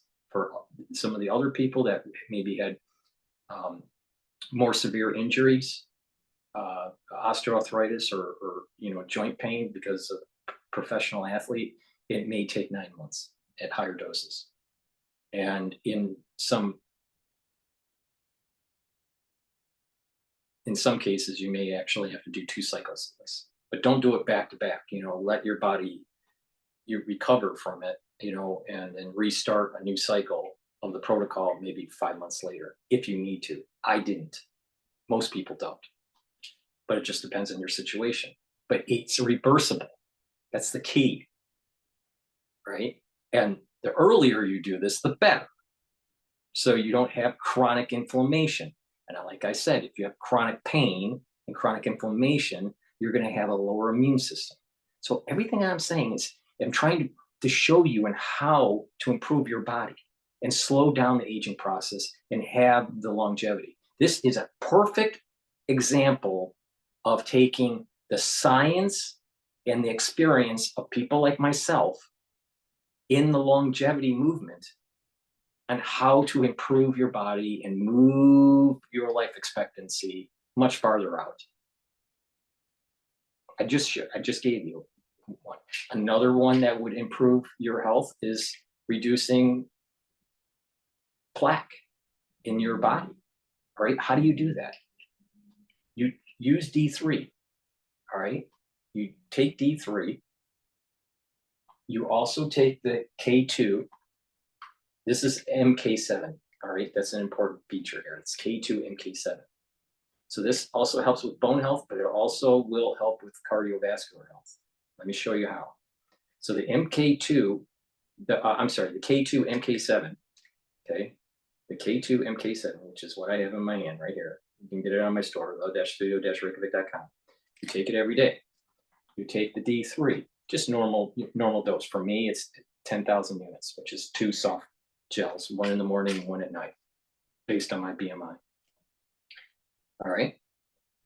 Then you are taking the C60, either in the avocado oil or the extra virgin olive oil or in the MCT coconut oil.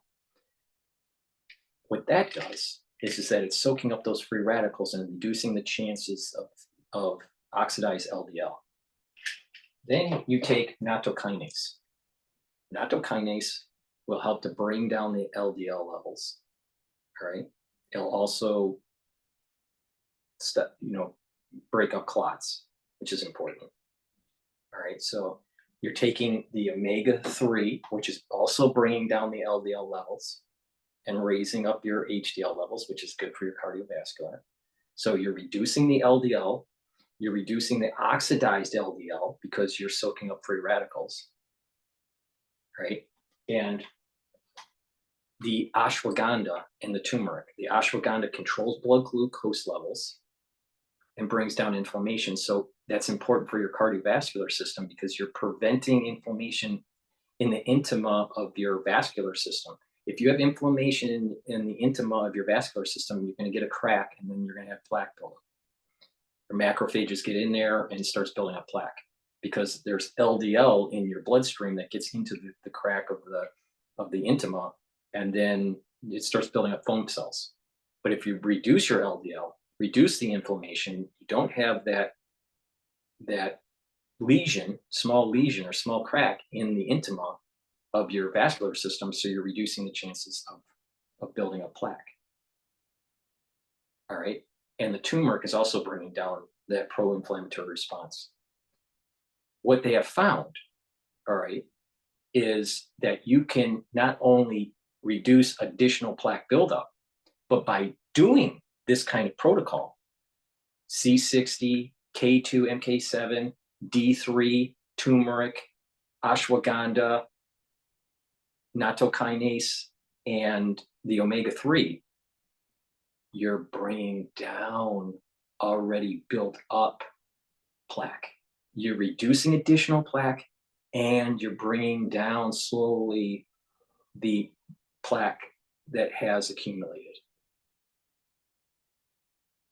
That's really important. And what this is the natural way of what research was showing with taking metformin, taking D3, and taking K2. All right? Because the metformin was to control blood glucose levels. And they were taking the D3 and the K2 to reduce the calcium buildup. But doing the other things that I'm telling you about, and bringing down the LDL, also with their protocol, they were doing statins. They were taking statins. They were doing the statin, the metformin, the K2, and the D3, the MK7, right? K2, and the D3. That was the protocol using kind of the pharma method because they had the metformin and the statin. Well, you can do this naturally. K2, MK7, D3, ashwagandha, turmeric, omega-3, nattokinase, and C60. And you're attacking the oxidized, you're attacking more of the oxidized pathway of the LDL. And you're pushing down that cholesterol, and you're pushing down that LDL, raising the HDL levels. You do this over a year period, and you're going to notice that you have better cardiovascular system. I just gave you two methods from experience of the longevity crowd, which I'm a part of, right? On how to reduce or eliminate arteriosclerosis and reduce or eliminate osteoarthritis and even osteoporosis. Those two things that I just told you are huge.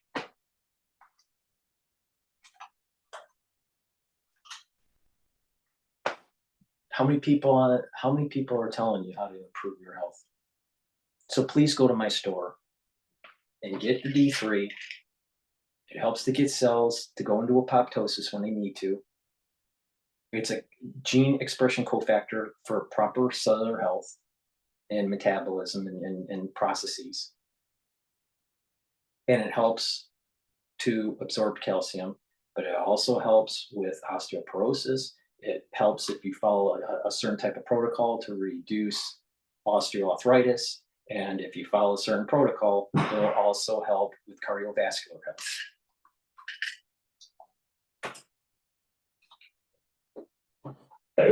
Has been at the centre of the recent outbreak, as we've just mentioned, accounts for more than 90% of the reported infections.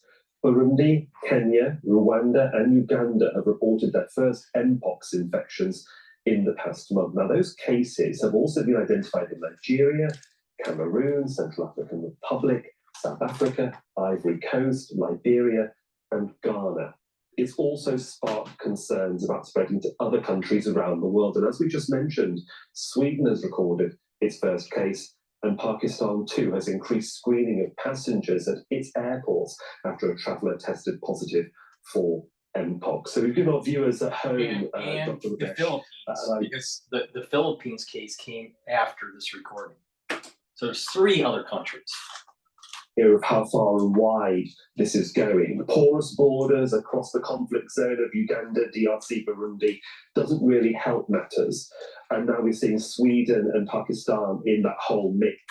When you investigate and you backtrack to where this all occurred and how this is transmitting, besides isolating an individual and interviewing them, what is the process to try and contain the problem? Certainly for countries like Sweden and Pakistan right now, two diverse countries. I think it shouldn't be a surprise to anyone that diseases spread. And first to say, it is very, very important not that dysfunctional measures like border closures and the panic that has often attended the past outbreaks. You only have to look at Ebola and COVID, which and those things cause as much problem as the original disease.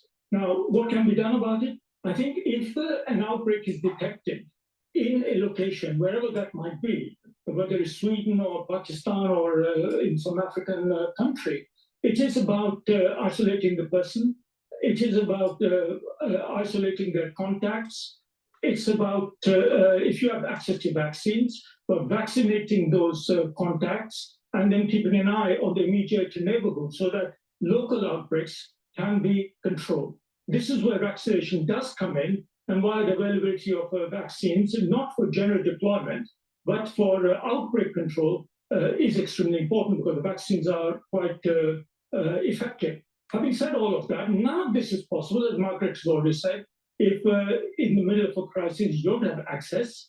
And as we already heard from Goma, if resources are limited and infrastructure is very poor. So, you know, there are no shortcuts to this. But all these complicated circumstances should not at the same time be called that it's all hopeless, we can't do anything. A lot can be done locally, little by little, in a myriad different situations. And this is where national action and national authorities in the lead and local organizations, local communities are totally vital to control these outbreaks. Yeah, I know David's agreeing. I'll come to you in a moment, David, about agreeing about how community support. Dr. Harris in Geneva. Can we just talk for the... Just so I keep on repeating myself, please go to my store, the-studio-reykjavik.com, and get the nattokinase. This helps to break up clots because it's fibrinolytic. It's also going to help to improve your cardiovascular health by bringing down LDL levels and help to raise HDL levels. So this is really important. Ubiquinol, which is the active ingredient for CoQ10, is going to help with energy, improve your exercise tolerance. It's an antioxidant, and it will help with your cognitive function. So please go to my store and get the ubiquinol. This is the active ingredient for CoQ10. Vitamin K2, this is the MK7 version of it. This is important for bone health, but also, if you've been listening to me, it will improve your cardiovascular function when you're taking it with D3, C60, omega-3, turmeric, ashwagandha, and nattokinase.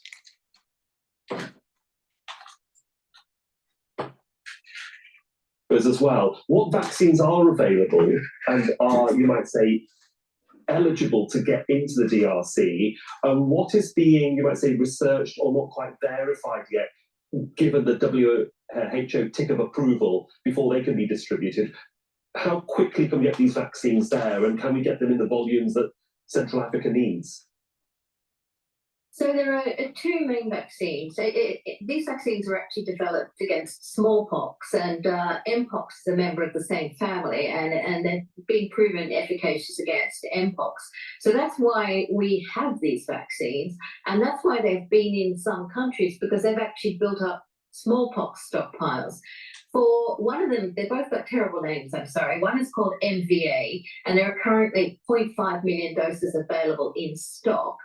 And the manufacturer says that they could produce an additional 2.5 million doses, potentially.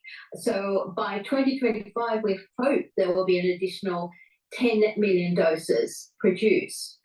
The other one is LC16. It's a vaccine that's not commercialized, but produced on behalf of the government of Japan. And there's a considerable stockpile of this vaccine. And Japan is working closely with WHO on facilitating donations of that vaccine. So there are vaccines. Now, the question is, and the important thing to understand is, just as Mukesh mentioned, I think, is they're not for mass vaccination campaigns.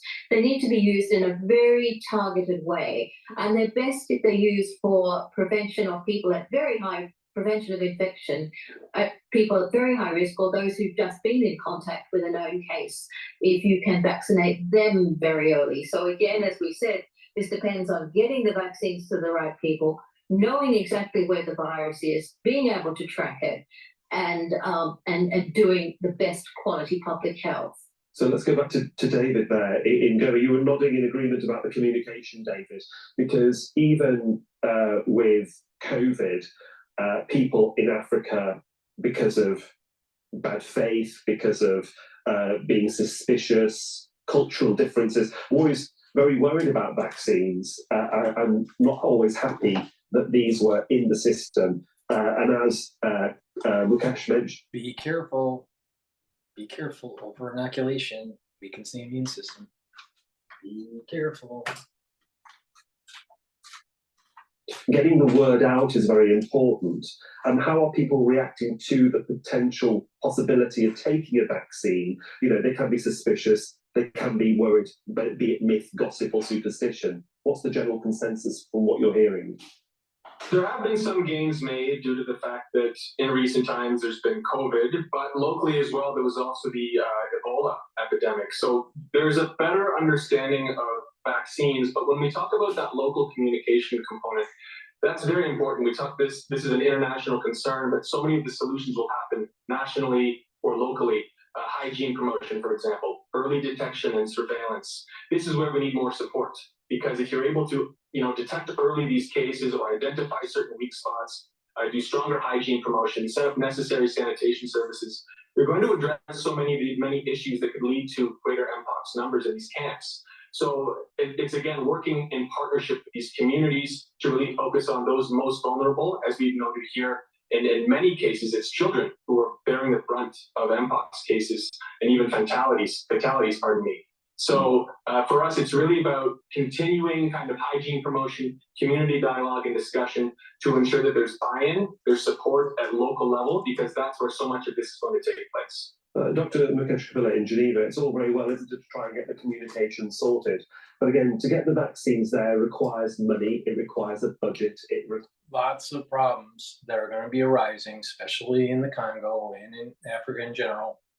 And it's the exact same problems that doctors had in the late 1800s with all these social dynamics.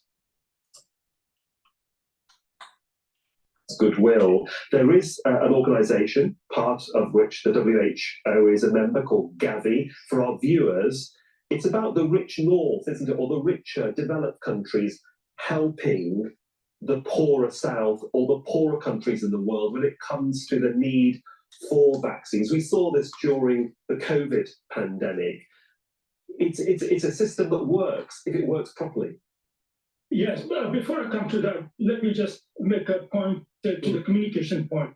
I'm a veteran of the HIV origins from all those early decades ago.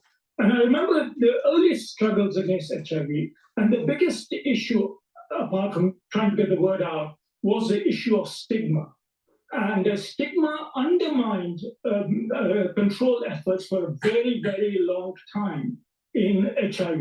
And elements of that we also saw in the Ebola epidemic in West Africa. So my point here is that I hope that David's strategy in Goma and others has a strong focus on ensuring that the victims are not being stigmatized, because, of course, one of the roots of transmission is also sexual. That's one thing. And secondly, there's so much misunderstanding that are always there at the beginnings of any condition. There are specific communications that are needed to overcome, to dispel, misunderstandings. And here I'm not even talking about all the vaccine deniers and so on. That's a separate issue. Coming to your question of vaccine equity, this, of course, is an ongoing debate. Now, we have the international health regulations, and thank goodness at the last World Health Assembly, the world agreed to improve it and revise it. We're still in the middle of the pandemic negotiations in terms of a better treaty. And where we're stuck on is this business of fair sharing of resources and opportunities around the world to control diseases, to which all countries are there. Now, I think we have to be realistic. So what's happening now is a country like Switzerland, where I am, and Canada, the US, in the European Union, I hear they're busy stockpiling vaccines. They've already got some stockpiles for their population concern. And you can't blame these governments to try and preserve the health of their own at-risk population. That I would expect my government to do also. So what we need is but they shouldn't stockpile to the point that they design others life-saving vaccines. And this is where we do need WHO and Gavi and others, and the UN generally, to come in and say, hey guys, can we have some kind of a rule whereby we're not saying you give us your vaccines that you need for your own populations, but at least let's have a formula which makes available these vaccines for other countries, especially now. This outbreak is going to be controlled in Africa, not anywhere else. And so that's where we need to focus on to get vaccines there. And Dr. Margaret Harris, can I just then bring in a sort of a dog leg of a question here, because we've seen that the DRC is going through a major crisis on its eastern borders with civil strife and rebel groups all vying for territory, and there is fighting. We know how that's impacting on the public at large. But we also have conflicts in Ethiopia and Sudan. And we're seeing that this virus can transmit itself very quickly. If it can get to Sweden and Pakistan and get to other parts of the continent, I know Dr. Mpox is also nodding in agreement. How do you actually start talking? This is why I keep on saying, if there's a major breakout in a major epicenter like New York, London, Paris, Berlin, LA, Tokyo, it's a problem. It's going to be a big problem. Please go to my store, the-studio-reykjavik.com. I have another product, NAD+. Really important. Why? Because this will help with repairing your DNA if it's been damaged. It also helps with cellular defense mechanisms, right? Which is going to be important, especially when there's so many things that are shutting down the innate immune system. So NAD+ is really important to improve your DNA repair mechanism and your cellular defense mechanism.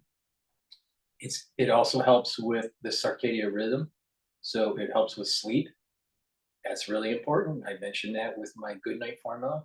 So please take NAD+ every day, and it helps with cognitive function. So you can stack this with C60 and with clarity factor. All right. And ubiquinol. So if you start paying attention to what I'm doing, you're going to improve your health. So please go to my store, the-studio-reykjavik.com, and get the NAD+.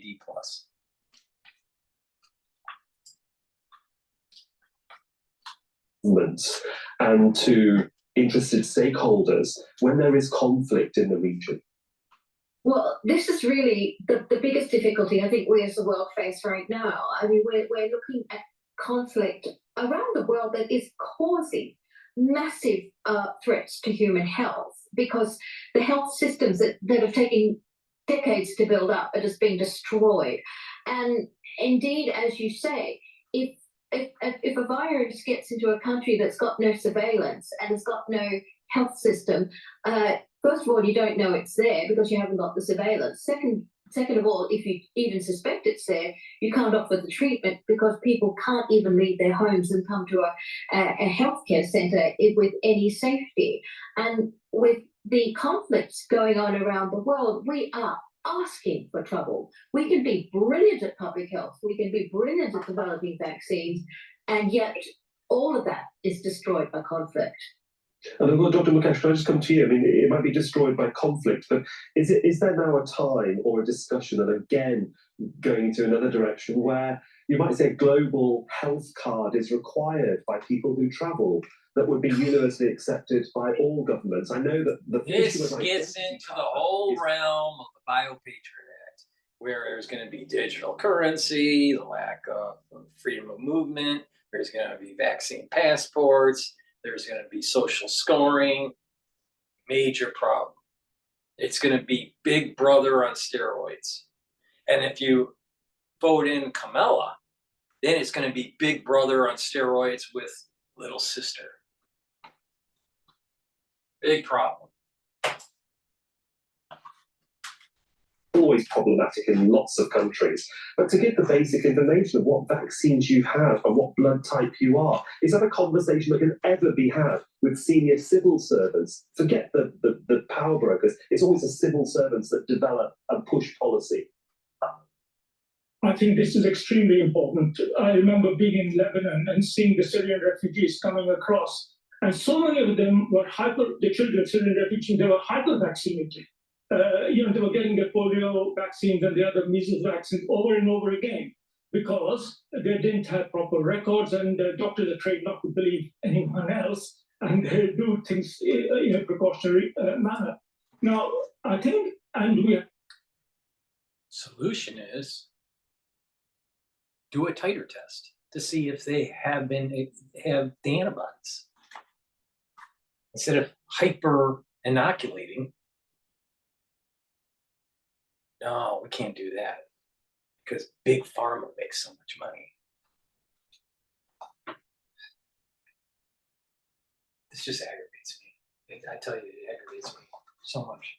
Please go to my store, the-studio-reykjavik.com, and get the even better part. This will improve your skin. It is a skincare bar, daily skincare bar. You rub it on your skin. It'll make your skin smoother, softer, and there's going to be a little bit of a glow to your skin. All right. It'll help to speed up wound healing. If you have a cut, an abrasion, or a minor burn, put this on it and it will heal it quicker. In addition, it helps with pain. So if you have a muscle ache or a bug bite, it'll reduce the itching or eliminate the itching and reduce the muscle pain. So that's important. Even if you have a little bit of pain from the wound, they'll kill off the pain with the wound. So please go to the store and get the Even Better bar. This is made from all natural essential oils from the Himalayas. All right, so it's a very high quality bar. You can also put it on eczema or psoriasis to help heal the lesion. So please go to the store, the-studio-reykjavik.com, and get the Even Better bar. You should have this in your household so you're ready right away to apply it if you get a cut or an abrasion or a bug bite or a muscle ache or whatever. But it also is a great skincare treatment. You just put it on your skin every day and you'll notice that your skin is improving. Migratory populations, even more in the north. Only 12 million are displaced in Sudan, many of them as refugees. So we know that there are schemes going on in terms of digitally held records, which can be kept safely for populations in crisis. And it doesn't have to be populations crisis. So some kind of system under the framework of universal health coverage, which WHO is such a big champion of, so as to ensure that health records follow the people wherever they might be taken by a conflict, and they're accessible to decide the optimal care for them, whatever little access and care might be available to them. And yes, this is also very important to give agency to individuals caught up in conflicts and crises and moving around. And of course, climate change is going to only make that worse. So I think this is a very good idea. And we need a global approach to this, building on the tools that WHO and UNHCR and others have already got and are working with. Margaret, just that final word, marshalling your resources to help those on the ground. That's the message. Can the WHO with its partners globally help Central Africa in this particular instance? Absolutely. And that's probably the main reason for calling the public health emergency of international concern. When you have an outbreak like this, the world needs to come together, bring the resources, be they human, financial, scientific, technical, like vaccine, bring it to where the problem is. Don't be worrying about it coming. Stop it where it is. And just as a matter of the world community, we've mentioned the pandemic treaty. This is what it's about. We can stop these problems if we work together, even when we have conflict. And we, all of us here, all the health workers, we'll never stop trying to help. That's great to hear, and it's good to have all of you here on Inside Story. Dr. Margaret Harris, David Monkley, and Dr. Mukesh Kapila, thank you for joining us both from Geneva and from Goma. Please go to my store, the-studio-reykjavik.com, and get the last new product that I have. All right, I've put 5 new products on the store just recently. It is NAC, really important. Okay, this does wonders. You should be taking it every day. All right, I've been taking it every day. All right, so now I finally have NAC on the store. So you should add this to your protocol. What does it do? It will help to detoxify your body. All right, especially the liver and the kidney. But it will also help with mood, your mental health, and brain function. And it will help with respiratory system, especially for people that have asthma or COPD. It kind of alleviates some of the symptoms of that. It helps with fertility for males and females. And NAC helps to bring up your glutathione levels. That's important because that is going to help bring down the stress in the cell. So this is synergistic with C60. It's synergistic with these other antioxidants. So this is really important to take every day. All right. So you should be taking NAC every day. All right. So please go to my store, the-studio-reykjavik.com, and get the NAC. All right. Let's see if there's any others that we should be taking a look at here. Now that's about it for the broadcast.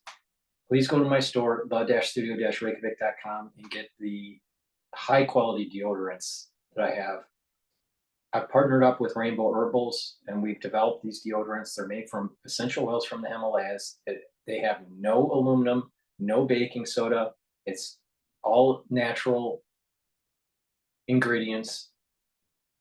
And what is great about this deodorant is that it's also helps to detoxify your body. All right. That's important because by detoxifying your body, you're going to get your endocrine system back in homeostasis. You're going to get your immune system back into homeostasis. So I'm all about dual purpose products. Like I said, the NAC does so many different things. It's dual purpose, right? This right here, dual purpose. So please go to my store and get the deodorant. Use it every day. You should be using deodorant every day. If you're not, you got a problem, all right? And this helps with improving the detoxification of your body. In addition, I have it in a citrus version and a peppermint lavender tea tree version. So get a couple bars for your household. It's a very high quality deodorant. It's all natural from essential oils from the Himalayas, very high quality. So please go to the store and get the deodorant in citrus or peppermint, lavender, and tea tree. With that said, thank you for listening. Please subscribe to all my channels. All the links are in the description of this video.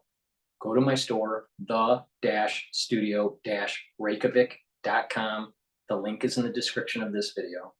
Please share my videos. Ask your social media to follow me so I can reach a larger audience. I have a lot of knowledge about many different subjects. All right. And you need to pay attention to what I have to say about what's going on in the economy, what is going on geopolitically, and what is going on with your health and how to improve it and how to not worry. All right. You need to be informed and you need to be proactive. So please go to my store, the-studio-reykjavik.com, and get the products that will help to boost up your health. And please subscribe and share the links and ask your social media to follow me. Thank you for all the support. Please have a nice day.